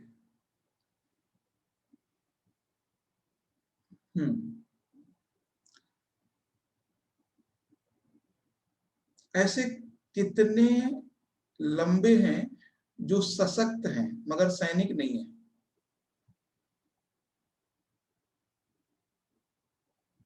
ऐसे कितने लंबे हैं जो लंबे सशक्त हैं? 3 है सर, 3। लंबे हैं और सशक्त हैं मगर सैनिक नहीं है। 3 है बता रही हो आप, और बताए कोई? क्वेश्चन समझ में आ गया मेरे? ऐसे कितने सर लोग 3 ही हैं होगा। जो 3 है लंबे सर, 3। हैं, सशक्त हैं मगर सैनिक नहीं है? सर इंग्लिश में बोला ना, क्या? इंग्लिश हाँ, में बोला ना। हमने ठीक है, हमने बोला कि how many person that they are long and strong but not soldier. Long, strong but not soldier, how many person? बताएं, अर्चना जी बताएं क्या होगा? अरे ठीक तो बता रहे थे, कौन बता रहा था? एक तो अरे 7 सर। देखिए 7, अगर 7 आप देखो तो 7 लंबे नहीं है ना, लंबे केवल इसमें है, जो लॉन्ग है वो केवल इसमें। तो आप देखोगे कि हमने क्या बोला, सैनिक नहीं है। तो 3 नंबर को देखिए आप, 3 नंबर जो है वो गोले में भी आ रहा है और इसमें भी आ रहा है, किसमें, स्क्वायर में भी आ रहा है। तो इसमें 3 नंबर है जो लंबे हैं, सशक्त है मगर सैनिक नहीं है। ठीक है, अच्छा इसमें कितने लोग हैं जो केवल सैनिक हैं, ना सशक्त है ना लंबे हैं? How many people long? 2 है सर। हाँ हाँ हाँ, कितने लोग सैनिक हैं जो ना तो लंबे हैं ना सशक्त हैं? 2। ठीक है, जो केवल सशक्त हैं वो कितने हैं? ना सोल्जर हैं ना लंबे हैं, केवल सशक्त हैं, स्ट्रॉन्ग है। 7 सर। 7 है सर। 7 है। तो अब मैंने आपको बहुत तरह से घुमा दिया है। अच्छा 4 के बारे में बताओ, 4 नंबर क्या है ये? 4 लंबे, सशक्त व सैनिक। है ना? Yes sir. हाँ, एक तो इसमें एक ही ऐसा व्यक्ति है जिसमें तीनों गुण हैं, लंबा भी है, सशक्त भी है और सैनिक भी है। ठीक है, अब इसमें से कितने भी सारे क्वेश्चन बना सकता है वो। समझ में आ रहा है अफरोज?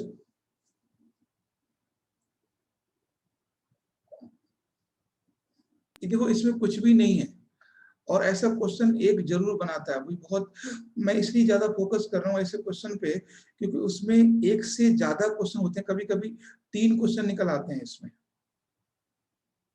तो आप समझिए, एक को अगर एक बार समझ लेंगे, इसमें है कुछ भी नहीं, व्रत में लंबे व्यक्ति हैं, लॉन्ग, तो जितना व्रत है उतने लंबे व्यक्ति आ रहे हैं। फिर बोला है कि त्रिभुज में सैनिक है, तो जितना त्रिभुज है उसमें सोल्जर आ गए ट्रायंगल में। फिर बोल रहा है वर्ग में सशक्त व्यक्ति हैं, जो वर्ग है उसमें स्ट्रॉन्ग है। तो बस सीधे सीधे अब आराम से निकाल सकते हो।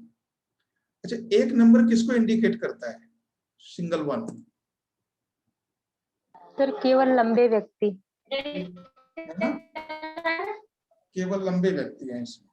तो इसी तरह से आप ये वेन डायग्राम से ये वर्बल में एक ऐसा टॉपिक होता है जो कोई भी आसानी से निकाल सकता है। इसमें कोई मैथमेटिक्स की जरूरत नहीं है, सिर्फ आपको लॉजिक लगाना है, और लॉजिक कहीं ढूंढना भी नहीं है, बस यही है। क्यों, बात समझ में आ रही है? अब इसमें देखो, मुझे लगता है कि रीजनिंग में जब मैं पढ़ता था, जब भी मैंने पढ़ाई शुरू की रीजनिंग वगैरह की, तो हमें सबसे आसान लगा वेन डायग्राम, सबसे आसान। इससे आसान कुछ भी नहीं था, क्योंकि बस वो चीजें वहां डिजिट में दी हुई है, उनको केवल आइडेंटिफाई करके बोलना है और कुछ भी नहीं है। तो वेन डायग्राम एक ऐसा टॉपिक होता है वर्बल रीजनिंग में जहां बहुत आसान है। अच्छा अर्चना जी, आप ये बताइए कि इसमें कौन सी चीज है जो आपको बहुत कंफ्यूज कर रही है, कि हाँ ये समझ में नहीं आया हमें? ऐसा कुछ है इसमें? अब तो 25 तारीख एग्जाम देने जा रहे हैं।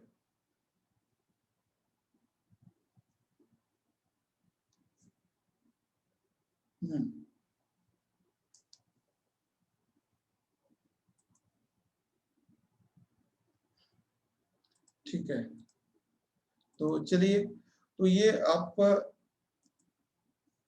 रही बात वर्बल रीजनिंग की, तो आपको कॉम्प्रिहेंशन, लॉजिकल रीजनिंग और वर्बल रीजनिंग।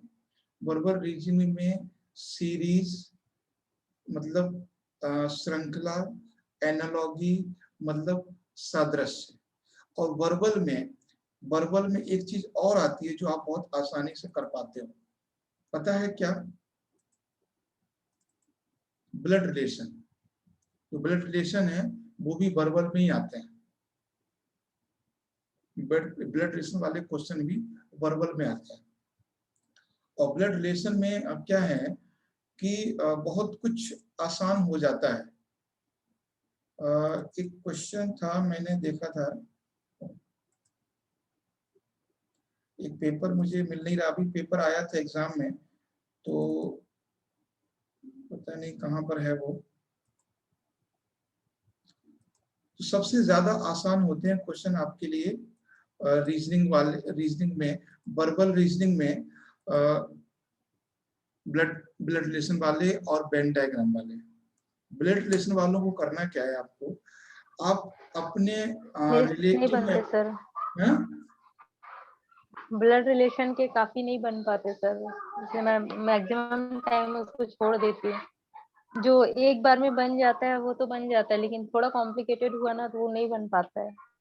ये कॉम्प्लिकेटेड तो सारे क्वेश्चन बनाते हैं वो लोग, लेकिन अगर आप सिंपल सा क्वेश्चन है तो आप सीधे सीधे आप अपने रिलेशन में उसको अप्लाई कर दीजिए, सीधे सीधे अपने रिलेशन में, दिमाग मत लगाइए, है ना। और हम सबके रिलेशन में ऐसे रिश्ते होते हैं, तो सीधे सीधे आप अपने रिलेशन में उसको उनको अप्लाई कर दीजिए कि उसकी मौसी है, उसकी चाची है, उसकी वो है, ये है, वो, ठीक है।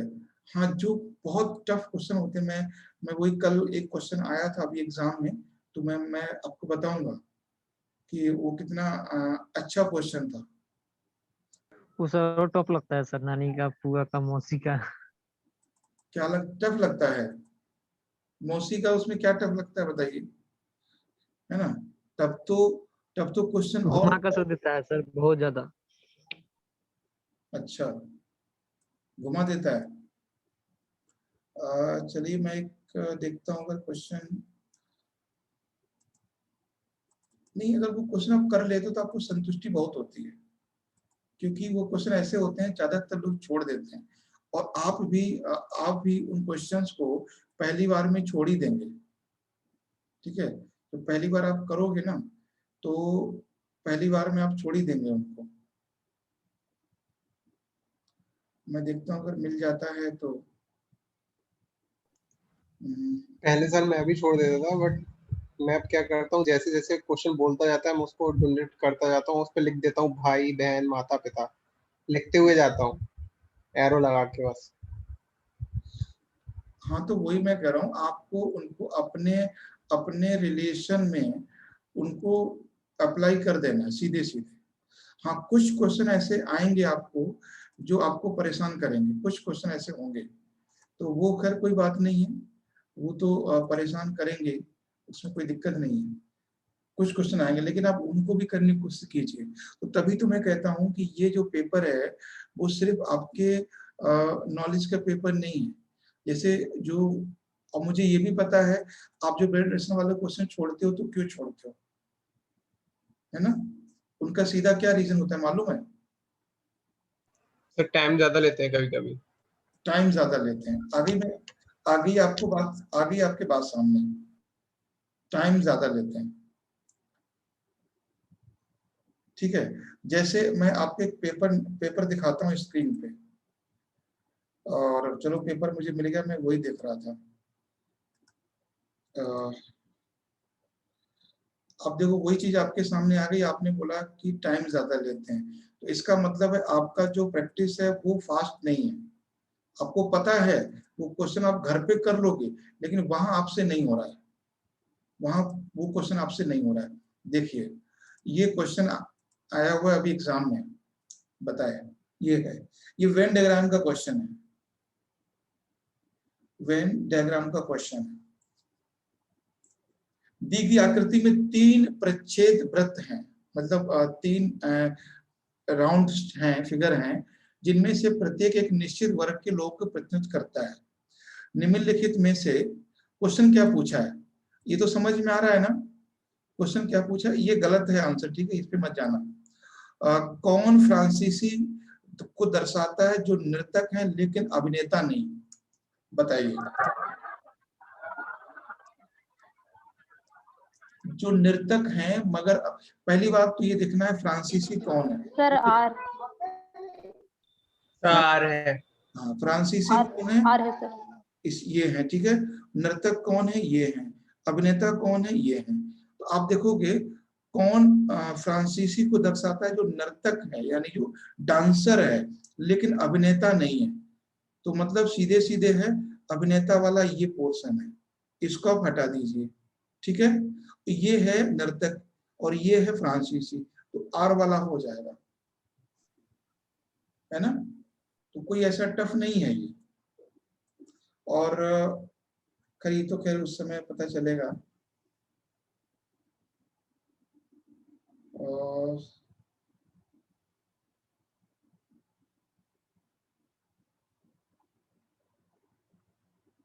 ये बता सकते हैं, ज्यादा दिमाग घूम जाएगा आपका। एक मैं क्वेश्चन ब्लड वाला दिखाना चाह रहा था आपको, ये वाला है ब्लड का क्वेश्चन, देखिए। दामोदर ऋषभ का भाई है, ये आपका स्क्रीनशॉट ले लीजिए क्वेश्चन का, ठीक है। अगर अभी नहीं कर पाए तो आप बाद में कीजिए, लेकिन मुझे लगता है अभी करना चाहिए आपको ये question. Question number 11 blood relation वाला। ऐसे क्वेश्चन आते हैं तब आपको मुश्किल होनी चाहिए, समझाना पड़ेगा, बताएं क्या आंसर है। देखो दामोदर ऋषभ का भाई है, ठीक है, दामोदर जो है वो ऋषभ का भाई है, यानी ये पता चल गया दामोदर मेल है, ठीक है, दामोदर जो है वो मेल है और दामोदर और ऋषभ भाई भाई है, ये बात क्लियर हो गई, ठीक है। रीता अरुण की बहन है और जो रीता है वो अरुण की बहन है, यानी अरुण जो है कौन है, भाई है रीता का। फिर कहते हैं रीता का पुत्र, ध्यान दीजिए, रीता का पुत्र ऋषभ है, यानी रीता का जो पुत्र है वो ऋषभ है, ठीक है, ये रीता का पुत्र ऋषभ है, ये कौन है, सन है इसका, रीता का पुत्र ऋषभ है। अब पूछा है दामोदर और रीता कैसे संबंधित हैं। अब जब भाई दामोदर और ऋषभ दोनों भाई भाई हैं, क्या लिखा हुआ है, दामोदर ऋषभ का भाई है, तो दामोदर भी भाई है, दामोदर भी भाई है, तो जब ये पुत्र है तो ये भी तो पुत्र ही होगा, क्यों, है ना। Yes sir. Yes sir. Yes sir. अगर मेरे बड़े भाई की माँ का बेटा मेरा बड़ा भाई है तो मैं भी तो अपनी उसी औरत का बेटा हुआ ना जो मेरे भाई की माँ है, सिंपल सा है। अरे आप दो सगे भाई हो, ठीक है, ए और बी, तो इन सगे भाई हो, तो यहाँ पे मान लीजिए सी कोई मदर है, तो अगर ये इसको बेटा बोल रही है और ये दोनों सगे भाई हैं तो ये भी तो इसका बेटा हो गया ना, इसमें क्या दिक्कत थी, समझ में आई हमारी बात। नहीं, ये क्वेश्चन थोड़ा सा टफ था, लेकिन ऐसा भी नहीं है कि बहुत ज्यादा टफ था। अब आपके क्वेश्चन वो आते हैं कि उसने फोटो की तरफ देखा और बोला इसकी मामी मेरी चाची की, है ना, मौसी की लड़की की बुआ है, तो ऐसे आपको अपने रिश्तेदारी में लगा देना है, वहां आपको पेन ही नहीं चलाना है, इसकी चाची की मौसी की ऐसे करके वो आप लगाते चले जाना, वो आसान है, लेकिन ये थोड़ा सा मुश्किल था। ये क्वेश्चन समझ में आया? Yes sir. क्यों, बताएं अर्चना जी, समझ में आया आपको? Yes sir. हाँ, इनको मैंने क्या किया, सबसे पहले लिखा हमने ऋषभ और दामोदर, हमने क्या बोला कि जो दामोदर हैं और ऋषभ हैं ये दोनों भाई हैं, सगे भाई हैं, ठीक है। फिर रीता अरुण की बहन है, लिख लिया रीता अरुण की बहन है, तो ये अरुण है। फिर बोलता है कि रीता का पुत्र ऋषभ है, तो सीधे सीधे रीता का पुत्र ऋषभ है, तो ये भी बेटा हो गया इसका, है ना, ये भी बेटा हो गया। अगर पूछा जाता रीता जो है, रीता अरुण की बहन है, अगर बोलता कि अरुण इनका कौन है तो बता सकते हो, बताओ गुड्डू, अरुण अरुण जो है दामोदर का कौन लगता है?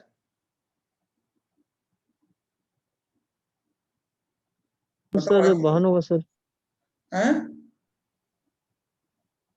मामा सर। मामा, ठीक है, तो क्योंकि वो रीता का भाई है अरुण, लिखा हुआ भी है, अरुण जो है वो रीता अरुण की बहन है, तो दामोदर और ऋषभ दोनों का मामा है वो, तो ऐसे भी क्वेश्चन बना सकता है। और जब तक आप ऐसे लिखोगे नहीं तो कुछ नहीं, आप इसी में भटक जाते हो। तो एक तो ये हो गया, है ना, और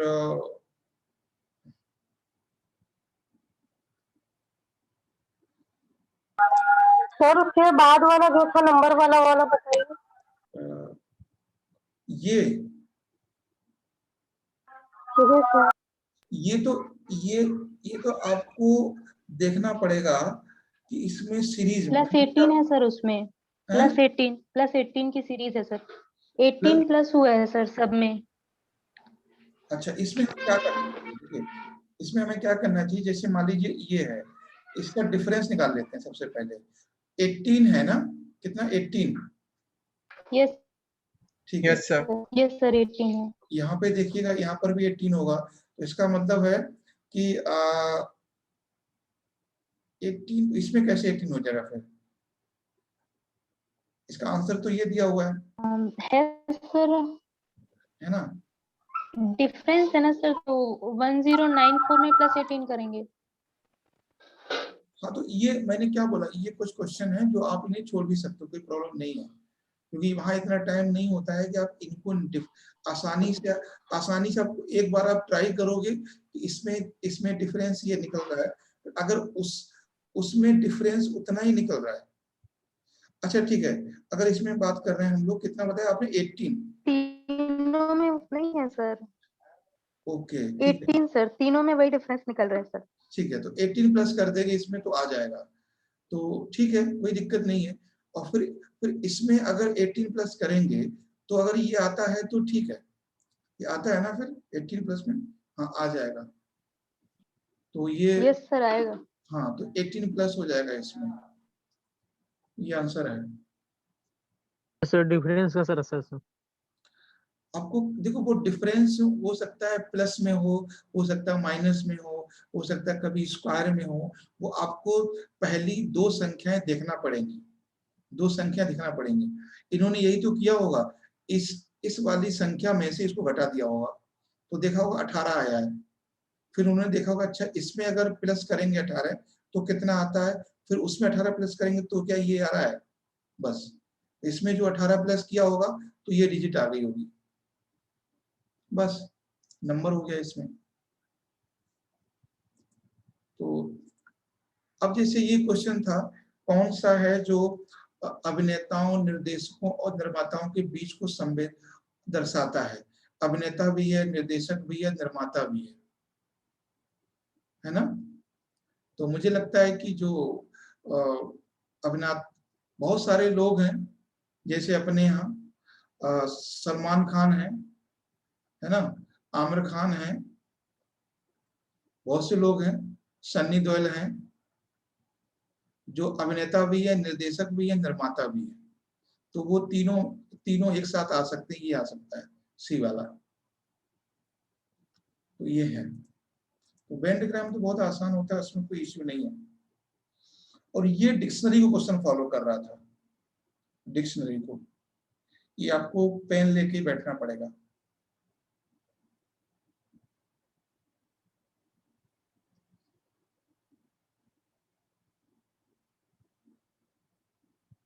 जैसे ये क्वेश्चन है लॉजिकल रीजनिंग का, ठीक है।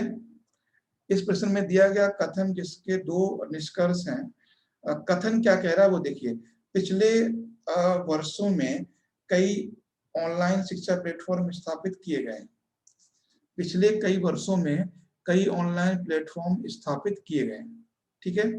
निष्कर्ष, बच्चे अपने घरों में पढ़ना पसंद करते हैं, उनकी आरामदायक स्थिति होती है।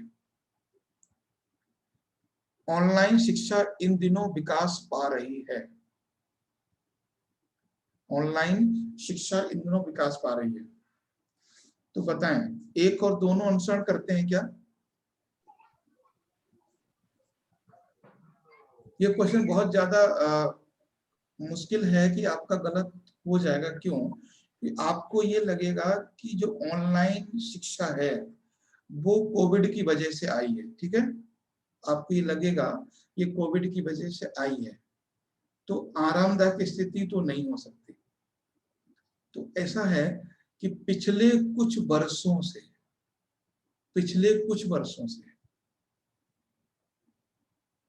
ये बात सही है कि लोग अपने बच्चे अपने घरों में पढ़ना पसंद करते हैं जहाँ उनकी आरामदायक स्थिति होती है, ये बात भी सही है कि कोविड की बात ही नहीं कर रहा है।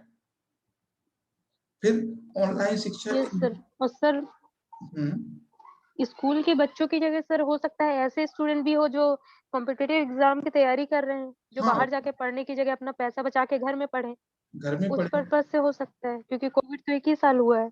हाँ, कोविड को तो 1 ही साल हुआ है ऑनलाइन। गरीब स्टूडेंट के लिए फायदा है सर। हाँ, और जैसे ऑनलाइन शिक्षा इन दिनों विकास पा रही है, तो निष्कर्ष है, सही बात है, ऑनलाइन शिक्षा विकास पा रही है, इसलिए ऑनलाइन प्लेटफॉर्म का विकास हो रहा है, तो उसमें दोनों सेंटेंस ही सही हो जाते हैं, ठीक है। लेकिन ये क्या है, इतना दिमाग आपका यहाँ तो काम कर रहा है, वहां भी काम करना चाहिए इतने शांति से, ये चीजें हैं। Yes sir. तो अब आपको अगर तुरंत की सिचुएशन में समझोगे तब आप तो बोल दोगे कि नहीं ये गलत हो रहा है। नहीं, ऐसा नहीं होगा, ठीक है। आप सिर्फ एक को मार्क चले आओगे। आरामदायक स्थिति थोड़ी है, हम ऑनलाइन पढ़ रहे हैं, आरामदायक थोड़ी पढ़ रहे हैं। वो तो मजबूरी है कि कोविड आ गया है। तो कोविड के समय की बात होती तब तो ये गलत हो जाता। ये बात हो रही है पिछले कुछ वर्षों से, है ना। तो जो लोग कोचिंग जाके नहीं पढ़ना चाहते हैं, आराम से घर में रह के पढ़ना चाहते हैं, वही तो ले रहे हैं ऑनलाइन एजुकेशन। तो ये चीजें हैं। और बाकी तो मुझे लगता है क्वेश्चन ऐसा उसमें नहीं है। ये क्वेश्चन यूपीएससी का है सर कि? कौन सा ये? Yes sir. इसमें क्या है बताओ?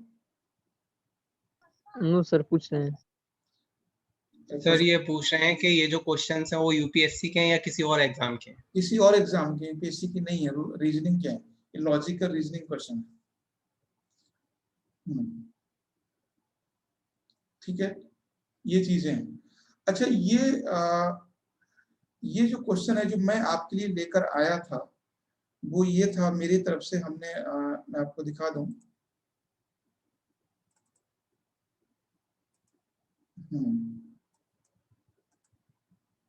ये था, यहां से हमने कहा था कि जब हम लोग बात करेंगे सीरीज की या एनालॉगी की, ठीक है, तो यहां से बात करेंगे। जैसे ये सीरीज है या एनालॉगी है,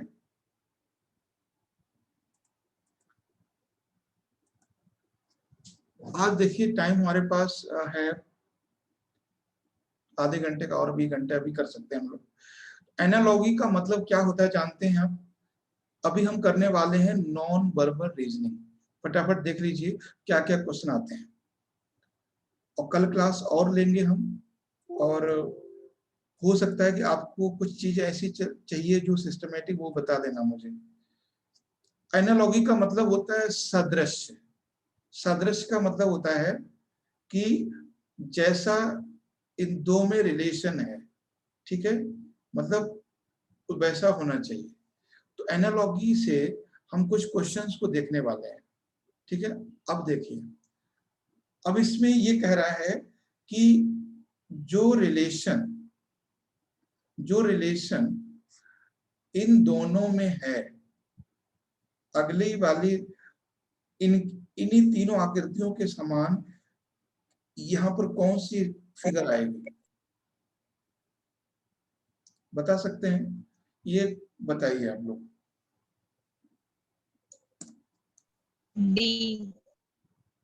डी।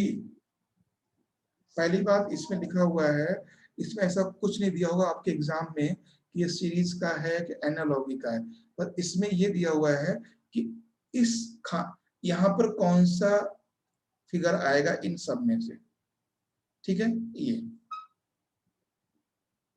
पहला देखो, जो रिलेशन हम लोग यहाँ देखते हैं, ठीक है, यहाँ पे ट्रायंगल है, दूसरी वाली में स्क्वायर हो गया, यानी त्रिभुज का चतुर्भुज हो गया, ठीक है। ध्यान दीजिए इस चीज को, त्रिभुज का चतुर्भुज हो गया, यानी जो अंदर का जो एंगल है वो +1 हो गया, +1 हो गया। फिर यहाँ पर 3 पॉइंट हैं, अगली बारी कितने पॉइंट हैं? 4, तो पॉइंट में भी इंक्रीज हुआ। तो आप समझ गए कि त्रिभुज का चतुर्भुज हो गया, और 3 जो पॉइंट थे उनका 4 पॉइंट हो गए, ठीक है। और अभी एफरोज ने आंसर दिया है डी। अब देखते हैं, पहली बात तो ये है स्क्वायर, यानी स्क्वायर को अगर हम एक और करेंगे तो ये 4 है ना, इसमें 5 वाला होना चाहिए। तो ये वाला हो सकता है, बिल्कुल हो सकता है। ये वाला नहीं हो सकता क्योंकि 1 2 3 4 5 दिया हुआ है, ठीक है। इट मीन्स 1 2 3 4 5 6, ये वाला बिल्कुल नहीं हो सकता क्योंकि हमें 5 वाला चाहिए, 4 है 1 वाला। तो 1 2 3 4 5 ये भी हो सकता है, 1 2 3 4 ये भी हो सकता है। अब इनमें देखिए एफरोज, तुमने ये डी कैसे लगाया, कुछ बताओ। ए वाला क्यों नहीं होगा?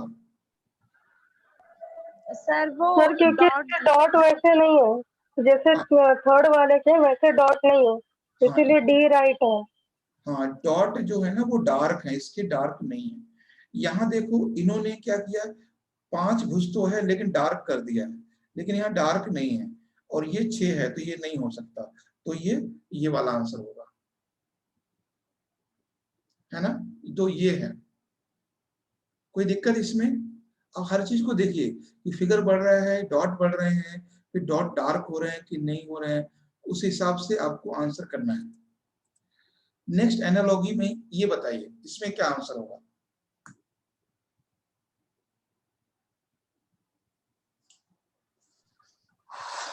इसमें भी डी होगा सर। डी होगा। डी। Yes sir.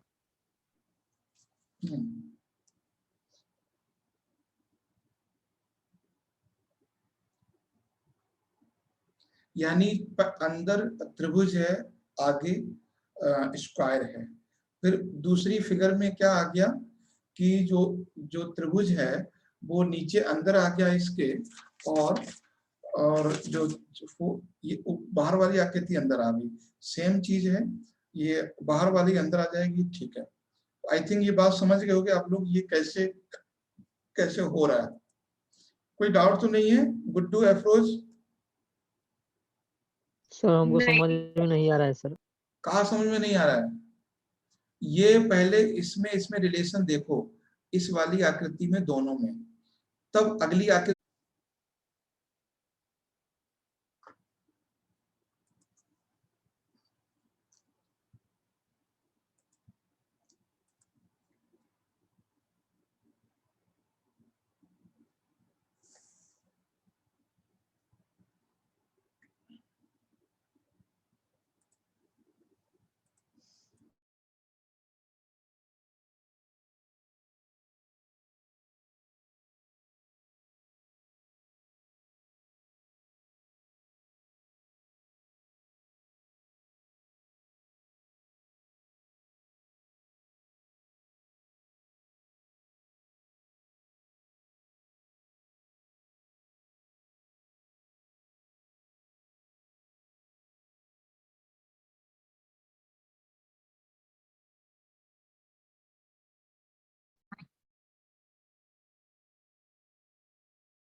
ठीक है, तो इसमें क्या दिक्कत हो रही है, इसमें समझने में कुछ भी नहीं है। देखो इसमें क्या है कि जो फिगर अंदर है पहली आकृति में, अगली वाली में वो अलग कर दिया है, बस ये है। ये है, देखो गुड्डू ध्यान दो, ये चतुर्भुज है वो ऊपर बाहर है, अगली आकृति में चतुर्भुज अंदर कर दिया है, और जो अंदर वाली आकृति उसको बड़ा कर दिया है, ठीक है। सेम चीज यहाँ देखो, यहाँ पर ये जो वृत्त है वो बाहर है, चतुर्भुज अंदर है, तो चतुर्भुज को बाहर करना है। तो चतुर्भुज कहाँ कहाँ पर है, यहाँ पर भी नहीं है, यहाँ पर भी, इन दोनों में है, ठीक है। लेकिन चतुर्भुज, लेकिन गोला को अंदर करना है, तो गोला अंदर यहाँ है सिर्फ, ठीक है। तो ये इसलिए ये होगा डी आंसर। अब हुआ क्लियर नहीं? Yes sir. हाँ ये है। अच्छा ये वाला बताओ एक बार कैसे बनेगा।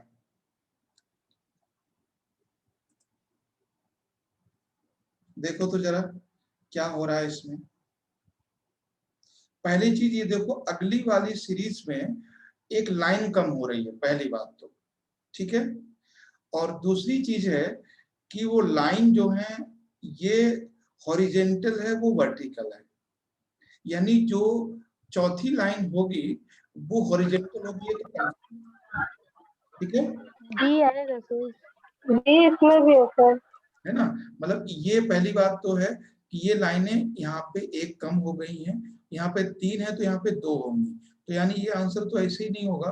फिर देखो ये हॉरिजेंटल है तो ये वर्टिकल है, तो ये वर्टिकल है तो आगे हॉरिजेंटल होगा, तो यानी ये तो ऐसे ही नहीं होगा, ठीक है, क्योंकि ये वर्टिकल दिया हुआ है, और वर्टिकल होगा नहीं, हॉरिजेंटल होगा। सेम चीज देखो, यहाँ पर ये डॉट नहीं है, इसमें डॉट है, तो इसमें भी डॉट नहीं है, तो यहाँ पे डॉट होने चाहिए, तो ये भी नहीं होगा, तो डी आंसर होगा। कितना आसान हो गया ये। आप हर चीज को देखिए कि 3 से 2 हो रहे हैं, तो 3 वाली हटा दो। फिर देखो उनका डायरेक्शन, एक हॉरिजेंटल है तो वर्टिकल है, तो ये वर्टिकल है तो आगे हॉरिजेंटल होगी, तो जो वर्टिकल वाली है वो हटा दो, तो 2 आ गई। फिर डॉट वाला हमने ले लिया, तो ये हो गया। ठीक, तो यहाँ पे कोई प्रॉब्लम तो नहीं है इसमें फिगर में?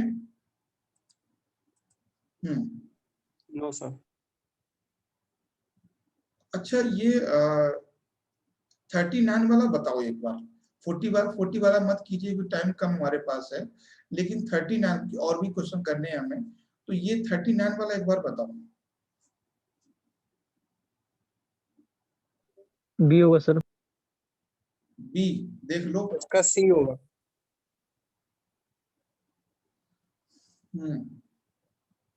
सी सर। बताओ अर्चना, मालती, अफरोज। क्या सर? सर सी लग रहा है। सर सी लग रहा है सर। इसमें जो है क्रॉस में है ना? फिगर में यहाँ पे कौन सा फिगर आएगा? देखो पहली सी बात, होगा सर। कौन सा? सी। सी होगा सर। अच्छा, सी बता रहे हो आपको, देख लेते हैं। पहली बात देखो, इसमें देखो आप इजी करके में एग्जाम हॉल में कैसे करना है। यहाँ पे ये जो आप देख रहे हो, इसमें सिंगल लाइन है, इसमें डबल हो गई, तो सिंगल सिंगल वाला तो नहीं होगा। ठीक है, सबसे पहले काट दो सिंगल सिंगल वाला। अब यहाँ रह गए। अब ये देखो कि ये जो है वो 90 डिग्री है, लेकिन ये 45 डिग्री टर्न किया है। कैसे किया है? टर्न किया है। तो ये जिस फॉर्म में है उस फॉर्म में तो नहीं होगा। ये क्या करेगा, ये इस लाइन में है, इसको ऐसा होना पड़ेगा, तो यही हो जाएगा। यही आप लोगों ने लगाया था अनुमान। यस सर, वही बोला ना, इसका क्रॉस होगा और डबल वाला, इसमें डबल लाइन है। ऐसे क्वेश्चन में जो रिलेशन यहाँ है वो ही यहाँ होगा। तो अगर इसमें एक लाइन है या 2 हो रही है, तो आप ये जान लीजिए कि यहाँ भी एक लाइन है, तो ये नहीं होगा, तो थोड़ा एंगल भी घूम रहा है, तो इसमें ये सी आंसर होगा। ठीक है, सी होगा। अब ये क्वेश्चन हम लेते हैं क्लासिफिकेशन से। हमने सभी एग्जांपल लिए हैं मतलब वर्गीकरण से। वर्गीकरण में देखो क्या होता है कि 4 फिगर दिए रहते हैं, 4 फिगर में एक फिगर देखना होता है जो सबसे ऑड होता है, जो सबसे अलग होता है। ठीक है, 3 फिगर या 4 फिगर होंगे, जो भी होंगे, तो उसमें ऑड ढूंढना पड़ेगा, यानी भिन्न। देखें कैसा क्वेश्चन आएगा इसके क्लासिफिकेशन से। मैंने 2-3 क्वेश्चन सबसे लिए हैं ताकि आपको प्रॉब्लम ना हो वहां पे। अब जैसे ये पूछा है कि कौन सी इसमें विषम आकृति है। विषम का मतलब है कि कौन सी सी आएगा सर। डिफरेंस। सी आप लोग यस बोल सर। रहे हो, ठीक है, सी होगा। बताओ ऐसा कैसे? सचिन क्या होगा बताओ? गुड्डू देखिए, आप ये चीज देख रहे हो, इसमें पूछा कि कौन सबसे अलग है, तो आप क्लियर देख रहे हो कि जो आकृति अंदर है वही बाहर है, जो फिगर अंदर बाहर वाला वही अंदर वाला, जो बाहर वाला वही अंदर वाला, जो बाहर वाला वो अंदर वाला है, लेकिन यहाँ अलग अलग दिया हुआ है। यहाँ ऊपर तो दिया हुआ है ट्रायंगल, है ना, और नीचे ये आयत दिया हुआ है, तो यही आंसर है इसमें। ठीक है, अब नेक्स्ट देखते हैं फटाफट। इसमें कोई भी कहीं डाउट हो तुरंत पूछ लेना, तो मेरा पर्पज है सारे एक बार दिखा दूं। ये बताओ, इसमें ये दिल्ली पुलिस में आया है क्वेश्चन, इसमें कौन सा? फर्स्ट वाला सर। फर्स्ट वाला कैसे? हाँ सर, क्योंकि बाकी वोवेल है और ये जो है वो कॉन्सोनेंट है। कॉन्सोनेंट है, ठीक है। इसमें देखो क्या होता है, कभी कभी हो सकता है इसमें क्वेश्चन सर समझाइए सर। इसमें जो क्या है, ये वॉवेल होते हैं ए ई आई ओ यू, 5 वॉवेल होते हैं, मतलब इंग्लिश में स्वर कहते हैं जिन्हें, ठीक है। तो ई आई ओ यू ये सारे के सारे वॉवेल हैं, लेकिन ये कॉन्सोनेंट है, व्यंजन है, तो यही आंसर होगा। इनमें पूछा है कौन सा भिन्न है, कौन सा भिन्न है ये। डायरेक्ट पूछा है सर इसमें। हाँ तो उसमें देखो भिन्न कुछ, जो क्लासिफिकेशन का मतलब क्या होता है, चाहे वो एक फिगर हो सकता है, वो कोई लेटर हो सकता है, इनमें से अलग होना चाहिए। तो आपको हर तरह सोचना है, हर तरह से सोचना है, ठीक है। जैसे मान लीजिए यहाँ पे ये दिया हुआ, ठीक है, इसी में ये दिया हुआ है, मैं आपको बता देता हूँ। अगर यहाँ पे होता आर होता, ठीक है, यहाँ पे होता आर, यहाँ पे होता टी, और यहाँ पे टी हो जाता, और यहाँ पे, यहाँ जो P Q R, P Q R, Q एक का है अंतर, यहाँ पे आर एस टी एक का है, R S T U V, यहाँ पे मान लीजिए वी होता, ठीक है, और यहाँ पे सी होता, तो आप यहाँ पे आप निकाल सकते थे, ठीक है। P Q P R T C V, तो आप बोलते हो कि अच्छा पी के बाद क्यू गायब है, आर के बाद एस गायब है, टी के बाद यहाँ पे यू यू होना चाहिए, यहाँ पे सी है, तो ये गलत है। तो ये आप ऐसे भी, तब आपका ये आंसर हो जाता 4। तो इसमें ऐसा कुछ मिल ही नहीं रहा है हमें, तो हमें फिर वॉवेल पे जाना पड़ेगा। ये जो मैंने समझाया वो समझ रहे हो कि नहीं? हो सकता है डिफरेंस 2 का वो दे सकता है। Yes sir. है ना, जैसे वो दे देगा यहाँ पे सी, है ना, फिर एफ दे देगा इस तरह से, तो और फिर यहाँ पे दे देगा वो मान लीजिए ए, तो अंतर आपको देखना पड़ेगा वहां पे, वो एग्जाम में आप देख पाओगे। अच्छा ये बताओ, ये इनमें कौन सा डिफरेंस है, अलग है, फटाफट। D sir. डी है, ठीक है, क्योंकि बाकी किसी लाइन में ये सब नहीं किया हुआ है, तो डी है, ये बहुत टफ नहीं है, कोई बात नहीं है।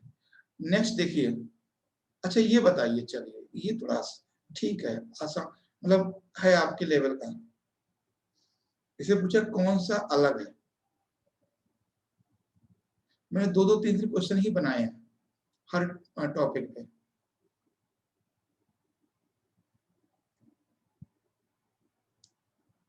सी। सी कैसे?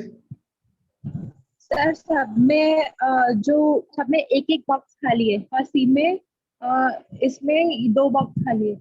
ठीक है, समझ गए। यहाँ देखो, यस सर। ये जो पॉइंट है, इसमें एक खाली है ना, यहाँ पर एक है, और यहाँ पर जो है यहाँ पर 2 खाली है, ये यहाँ पर एक खाली है, यहाँ पर भी एक खाली है, यहाँ पर मगर 2 खाली है, और यहाँ पर भी फिर एक खाली है बीच में, यहाँ 2 है, ठीक है, तो ये सी हो जाएगा। ये समझ में आया?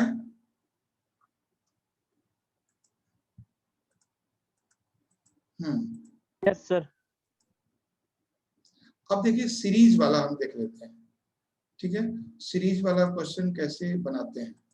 मैंने कहा सीरीज वहां भी है, यहाँ भी है, सीरीज से क्वेश्चन देखते हैं, बताएं। इसमें पूछा है कि इसके आगे का सीरीज कौन सा होगा। पहले आप देखिए कि इसमें कट गया क्या? अच्छा ठीक है, हाँ इसमें आप देखिए, एक मिनट, बी। हाँ बी नहीं सर, इसका नहीं, इससे पहले वाले। इसका बताओ, यही तो बता रहा है। इसमें देखो पहली बात तो है कि हर में +1 एरो इंक्रीज हो रहा है, वो आगे पीछे जैसा भी है, यहाँ 3 है, यहाँ 4 है, यहाँ 5 है, तो ये कंफर्म है जिसमें 6 होंगे वही आंसर होगा। ठीक है, तो यहाँ पे देखो 5 डी है, आएगा सर, ये नहीं होगा है, डी आएगा। डी आएगा, बताएं। Yes sir. पहले एक चीज आप गौर कीजिए, यहाँ से लेके चलिए, सी आएगा। पहले ई होगा सुनिए सर, मेरी बात ई सुनिए। होगा सर, ई होगा। ये हमेशा इस मतलब प्लस की ओर जा रहे हैं, तो प्लस की ओर मतलब ये तो, हाँ ये प्लस की ओर जा रहे हैं, तो ये वाला तो नहीं होगा। ठीक है, और फिर उसके बाद देखिए दूसरी में सभी में बैक जा रहा है, दूसरी में सभी में क्या हो रहा है, बैक जा रहा है, सभी में बैक जा रहा है, तो इसमें भी बैक जा रहा है। ठीक है, इसमें भी बैक जा रहा है, तो इसमें क्या होगा, सी। हाँ सर। सीरीज का तो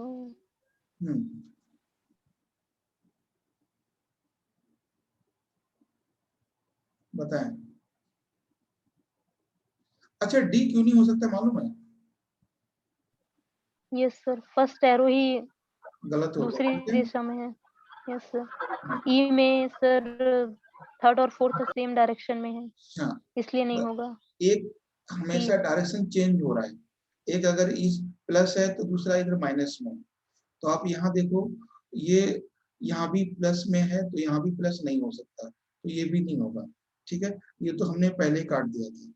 अब बात आ गई यहाँ पे, तो ये सेम डायरेक्शन में ये है तो इधर होगा ये। ठीक है, मगर ये दोनों सेम डायरेक्शन में है तो ये भी नहीं हो सकता।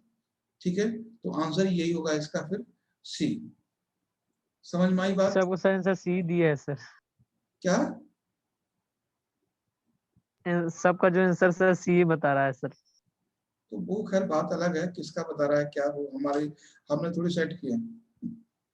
ठीक है, तो ये वाला इसलिए नहीं होगा क्योंकि इसमें 5 लाइनें हैं, 6 चाहिए, ये अपोजिट में जा रहा है इसलिए नहीं होगा। यहाँ पर जो लाइन है वो प्लस में है, लेकिन यहाँ पे अगली वाली इधर आनी चाहिए थी, तो ई वाला भी नहीं है, ये वाला भी नहीं है, और ये सी वाले में क्या है, एक पॉजिटिव और नेगेटिव, यहाँ दोनों नेगेटिव में जा रही हैं, तो ये भी नहीं होगा, तो फिर सी आंसर है यहाँ पे। अब ये समझिए, आप इतना दिमाग वहां पे तुरंत लगाना पड़ेगा आपको, और तुरंत यहाँ पे दिमाग कैसा लगाना है, आप देख लो कि ये भी सब सारे के सारे प्लस में जा रहे हैं एकदम, तो और इसमें 6 रो वाला होना चाहिए, तो पहले तो आप ये काट दोगे, फिर आप ये काट दोगे, है ना, ये डी वाला ऑप्शन होगा ही नहीं वहां पे, ई वाला, ये तो अलग है। तो ये बातें हैं। अच्छा ये बताए, इसमें कौन सा होगा? बी। बी कैसे? सर वो ऐसी बी होगा। पढ़ रही है। उसका एक ही पोर्शन बढ़ रहा है, ये बढ़ा तो ये ऐसे हुआ, फिर ये नेक्स्ट में ये हो गया, अगली बार में मतलब इस तरह से बढ़ रहा है, वो पहले इस तरह से बढ़ रहा है, और फर्स्ट में ये हुआ, फिर सेकंड में ये, थर्ड में ये, फिर फोर्थ में ये हो जाएगा, एक एक लाइन बढ़ रही है, तो ये वाला किसमें है, बी में है, तो ये हो जाएगा। तो ये ज्यादा खैर टफ नहीं है, कोई दिक्कत नहीं। आगे देखते हैं, ये बताइए, ये तो आसान है।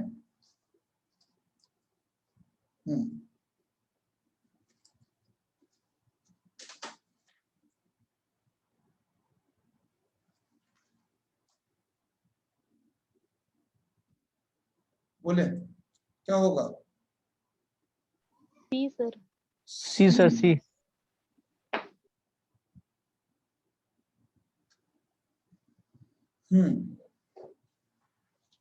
पहले में देखो कितना कम हो रहा है, ये देखिए, पहले में 6 हैं, तो अगले में 5 हुई, अगले में फिर 6 हैं, फिर अगले में 5 हुई,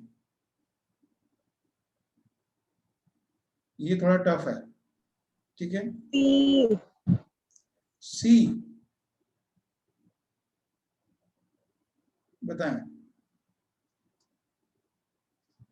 सी कैसे होगा? सर फर्स्ट वाले में 8 है, फिर 7, फिर 6, फिर 5, फिर 4 होगा ना? देखिए फर्स्ट वाले में 8 है, ठीक है, 8 है, यस सर। फिर 7 एक है, एक कम होते जा रहा है सर। फिर 6 है, फिर 5 है और फिर 4 होगा ना? हाँ सर। सी होगा यस सर, सी में ही तो है सर 4। बस। तो ये इसको बस निकालना था। फिगर फॉर्मेशन ये बहुत इंपॉर्टेंट होता है, जो मैंने क्वेश्चन आपको दिखाया था वो यही था, फिगर फॉर्मेशन। अच्छा मैं एक बार मैं क्या करता हूँ,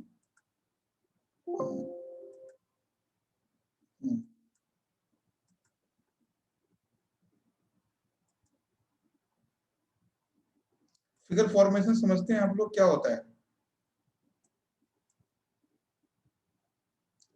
ये क्वेश्चन था।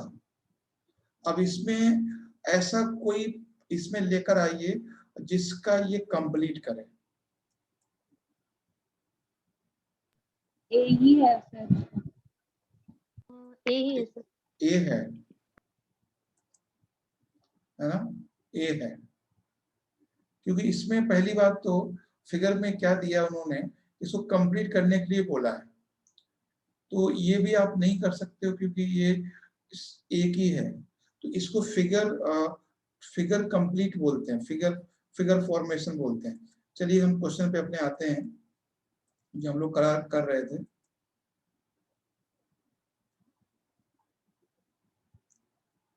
फिगर फॉर्मेशन इसमें बताइए कौन सा होगा यहाँ पर? उसमें तो आपने बता दिया सी।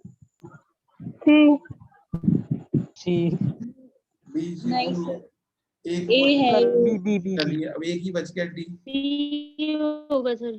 ए नहीं नहीं सर, सी सी है, होगा। पहला सी है। देखिए पहली बात समझिए इसमें कि पहली चीज तो ये है कि इसमें जो ये दिए हुए हैं फिगर, है ना? चलिए देखते हैं।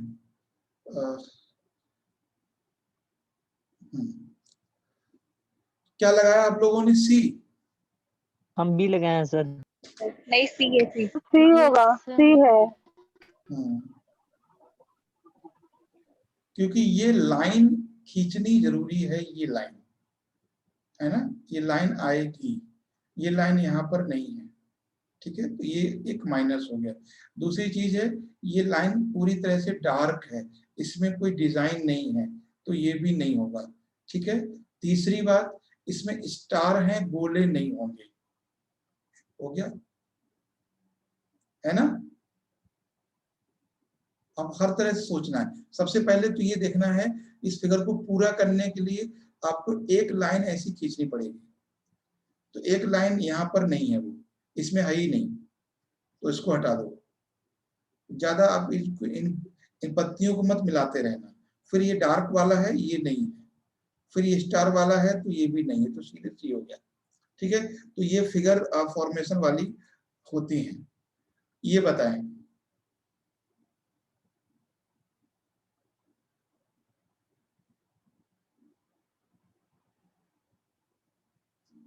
बताओ गुड्डू क्या होगा? लगाओ दिमाग कुछ। डी। बी सर होना डी, चाहिए। डी। डी डी होगा।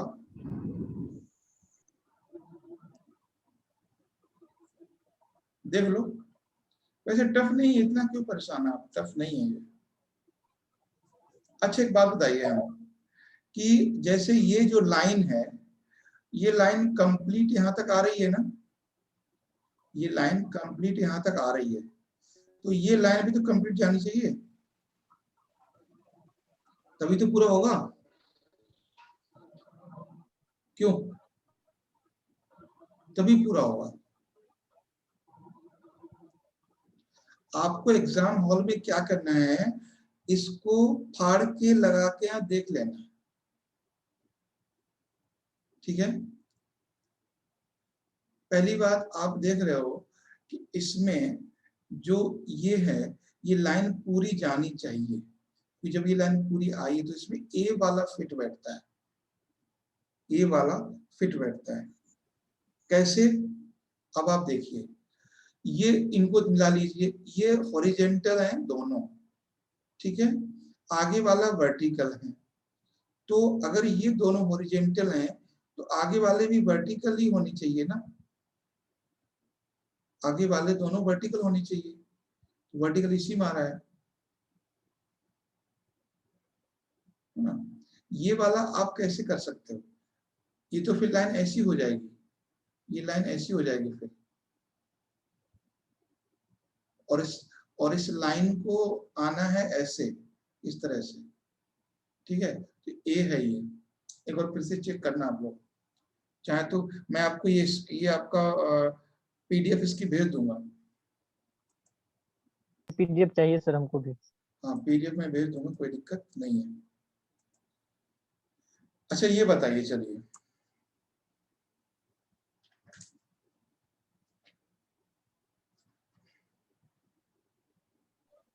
Sir B C D sir D. नहीं सर, सर ए होता ए हो रहा है।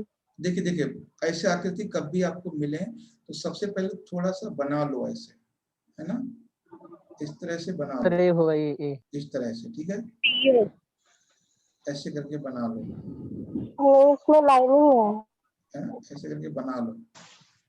तो आप समझ रहे हो ऐसे करके इसमें कौन सी है,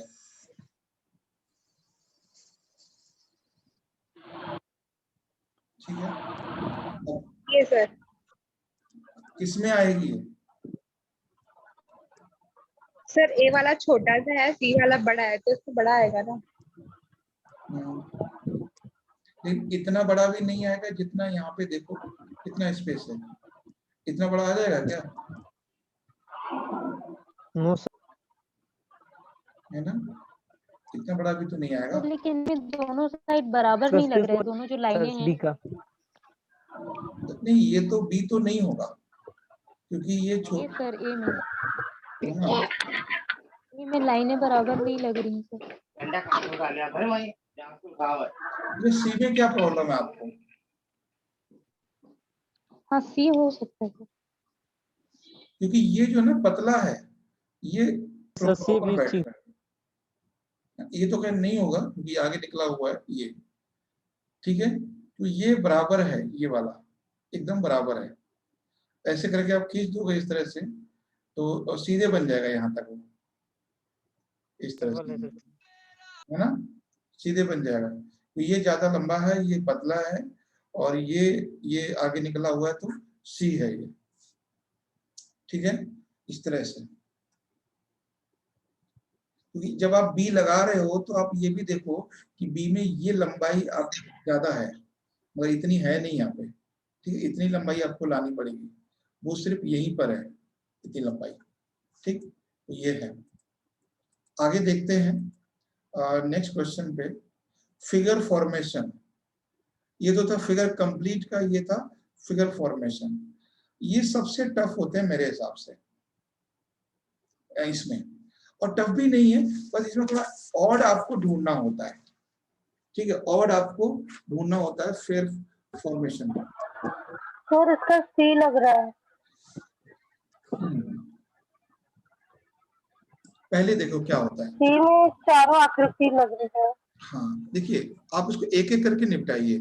पहली बात आप ये देखिए कि जो पहली आकृति है, ठीक है, आप इसमें देखिए इसमें क्या क्या है। इसमें एक ये आकृति है इस तरह की, इसको पकड़ लीजिए एक आकृति को, ठीक है। आपको इसमें ये आकृति कहीं नहीं लग रही है, लग रही है कहीं पे? नहीं लग रही है, ठीक है, इसको हटा दीजिए। यहां पर ये लग रही है, कोई बात नहीं, लेकिन यहां पर ये आकृति नहीं मिल रही है आपको, ये वाली देख रहे हैं, ये आकृति आपको नहीं मिलेगी कहीं पर, ये वाली, ये कहीं साइड नहीं बैठ रही है ये वाली, क्योंकि एक तो ऐसी है या ऐसी है, तो ये भी नहीं है। फिर सी वाली में आप देखते हैं, सी वाली में पहली आकृति ये मिल गई, ये वाली, दूसरी जो यहाँ पर है वो यहाँ पर मिल गई, और तीसरी जो यहाँ पर है वो हमें यहाँ पर मिल गई, और ये वाली आकृति हमें यहाँ मिल गई, ये वाली। ठीक है, तो क्या हो गया इसमें, सी हो गया, और इसमें ऐसी कोई आकृति नहीं मिल रही है। कोई डाउट है इसमें?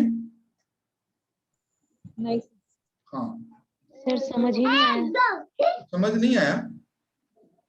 नहीं। देखो इसमें क्या है समझना, मैं बताता हूँ, कुछ खास नहीं है। मैं उसमें ऐसे ऐसे फिगर में क्या होता है, आपको कोई यहाँ से एक पॉइंट पकड़ना होता है। जैसे हमने मान लीजिए, सर कलर चेंज करके बताइए, अपने आप समझ में आ जाएगा। हाँ समझ गए सर, हम समझ गए। हम कलर चेंज कर लीजिए। ये पॉइंट ले लेते हैं, ठीक है। ये पॉइंट इस आकृति में आपको दिख रहा है कहीं भी, ये यहाँ पे, क्योंकि ये इतना लंबाई देखिए आप, ये भी नहीं है और ये भी नहीं है, तो ये भी आकृति नहीं होगी। यानी ये जो आकृति है ना, इस आकृति से मिलाकर, मतलब इन पॉइंट से, यानी ये बात समझिए। अब ये जो है 1 2 3 और 4, इन चारों आकृतियों से मिलाकर एक फिगर बनना चाहिए यहाँ पे। ठीक है, तो हमने एक नंबर ले लिए आकृति फिगर यहाँ पे। तो देखते एक नंबर कहाँ पर है, इसमें एक नंबर नहीं दिख रही है हमें, यहाँ पे दिख रही है एक नंबर तो है, लेकिन 4 नंबर इसमें नहीं दिख रही है कहीं भी। 4 नंबर आपको कहीं दिख रही है? नहीं दिख रही है। ठीक है, तो ये भी नहीं है। फिर हम देखते हैं कि सी वाली, सी में आप देखो एक नंबर आकृति ये वाली है, तो एक नंबर आकृति ये मिल रही है यहाँ पे पूरी। ठीक है, फिर 2 नंबर आकृति इस तरह की थी, है ना, वो आपको यहाँ पे मिल रही है, वो आपको यहाँ मिल रही है। फिर ये 3 वाली आकृति थी, वो यहाँ पे थी, वो आपको यहाँ पे मिल रही है पूरी। और फिर ये 4 वाली थी, जो 4 वाली ही थी, वो हमें यहाँ पर पूरी दिखाई दे रही है, ये वाली। तो इस तरह से सी हो जाएगा ये पूरा आंसर। है सर। हो गया क्लियर? Yes sir. मतलब देखो कुछ नहीं है इसमें, आपको थोड़ा कंफ्यूजन ये हो रहा है ये कैसे बना। तो मतलब इन 4 फिगर से मिलाकर कोई एक फिगर कंप्लीट बन रहा है इसमें, एक फिगर। ठीक है, ये चारों फिगर उसमें फिट हो जाने चाहिए। और ये वाला अब सबको छोड़ दीजिए, सबको छोड़ दीजिए। आप ये वाला जो फिगर है किसी में नहीं है, सिर्फ इसके अलावा किसी में नहीं है कि नहीं? ये देखो ये वाला, बाकी सबको छोड़ दीजिए, ये वाला सिर्फ इसी में है, बाकी किसी फिगर में है ये नहीं है, किसी फिगर में नहीं है, सिर्फ इसी में है। ना यहाँ है, ना यहाँ है, ना यहाँ है, ना यहाँ है, तो भी आप पकड़ सकते हो, इसलिए ये हो गया। ये है, ये बताओ, एक ही बताना, दूसरा बताने की जरूरत नहीं है क्योंकि ये क्वेश्चन है। तो बताओ क्या बनेगा। ये 3 हैं, आकृतियां हैं, 1 2 और 3, इनसे तीनों से मिलाकर कौन सी आकृति बन सकती है? बी लग रहा है सर बी लग रहा है।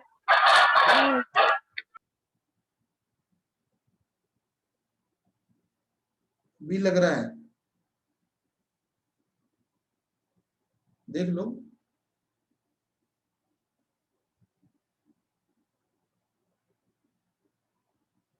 सही है, क्या दिक्कत है? ठीक है, ये अब देखो कैसे आपको गलत, ये फिगर तो बन ही नहीं सकता कहीं भी, ये भी नहीं बन सकता है क्योंकि ऐसी वो आकृति ही नहीं है। अगर हम इस फिगर को, ठीक है, अगर हम इस फिगर को कहां पे रखेंगे बताएं? ऊपर जाकर रखेंगे इस जगह पे, तो ये फिगर निकल के आ जाएगा। तो ये चीजें हैं इसमें, बता सकते हैं दूसरी वाली में।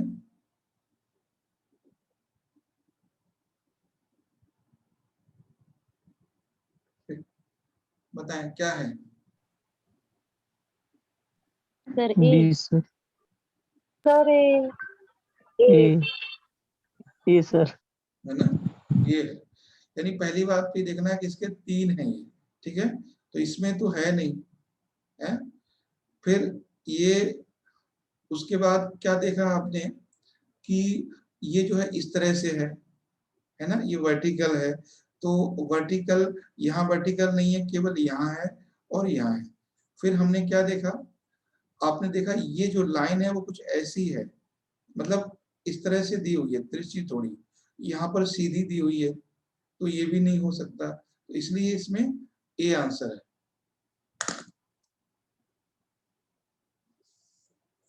बात क्लियर हुई?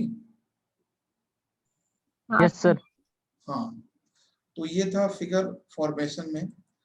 और अच्छा, टाइम अभी हमारे पास मिरर के लिए है या कल करें? आपको मिरर भी बताना है और सर ये बता दीजिए मेरे। सर कल करते हैं, एक साथ बहुत ज्यादा हो जाएगा। कंफ्यूज हो सकता है।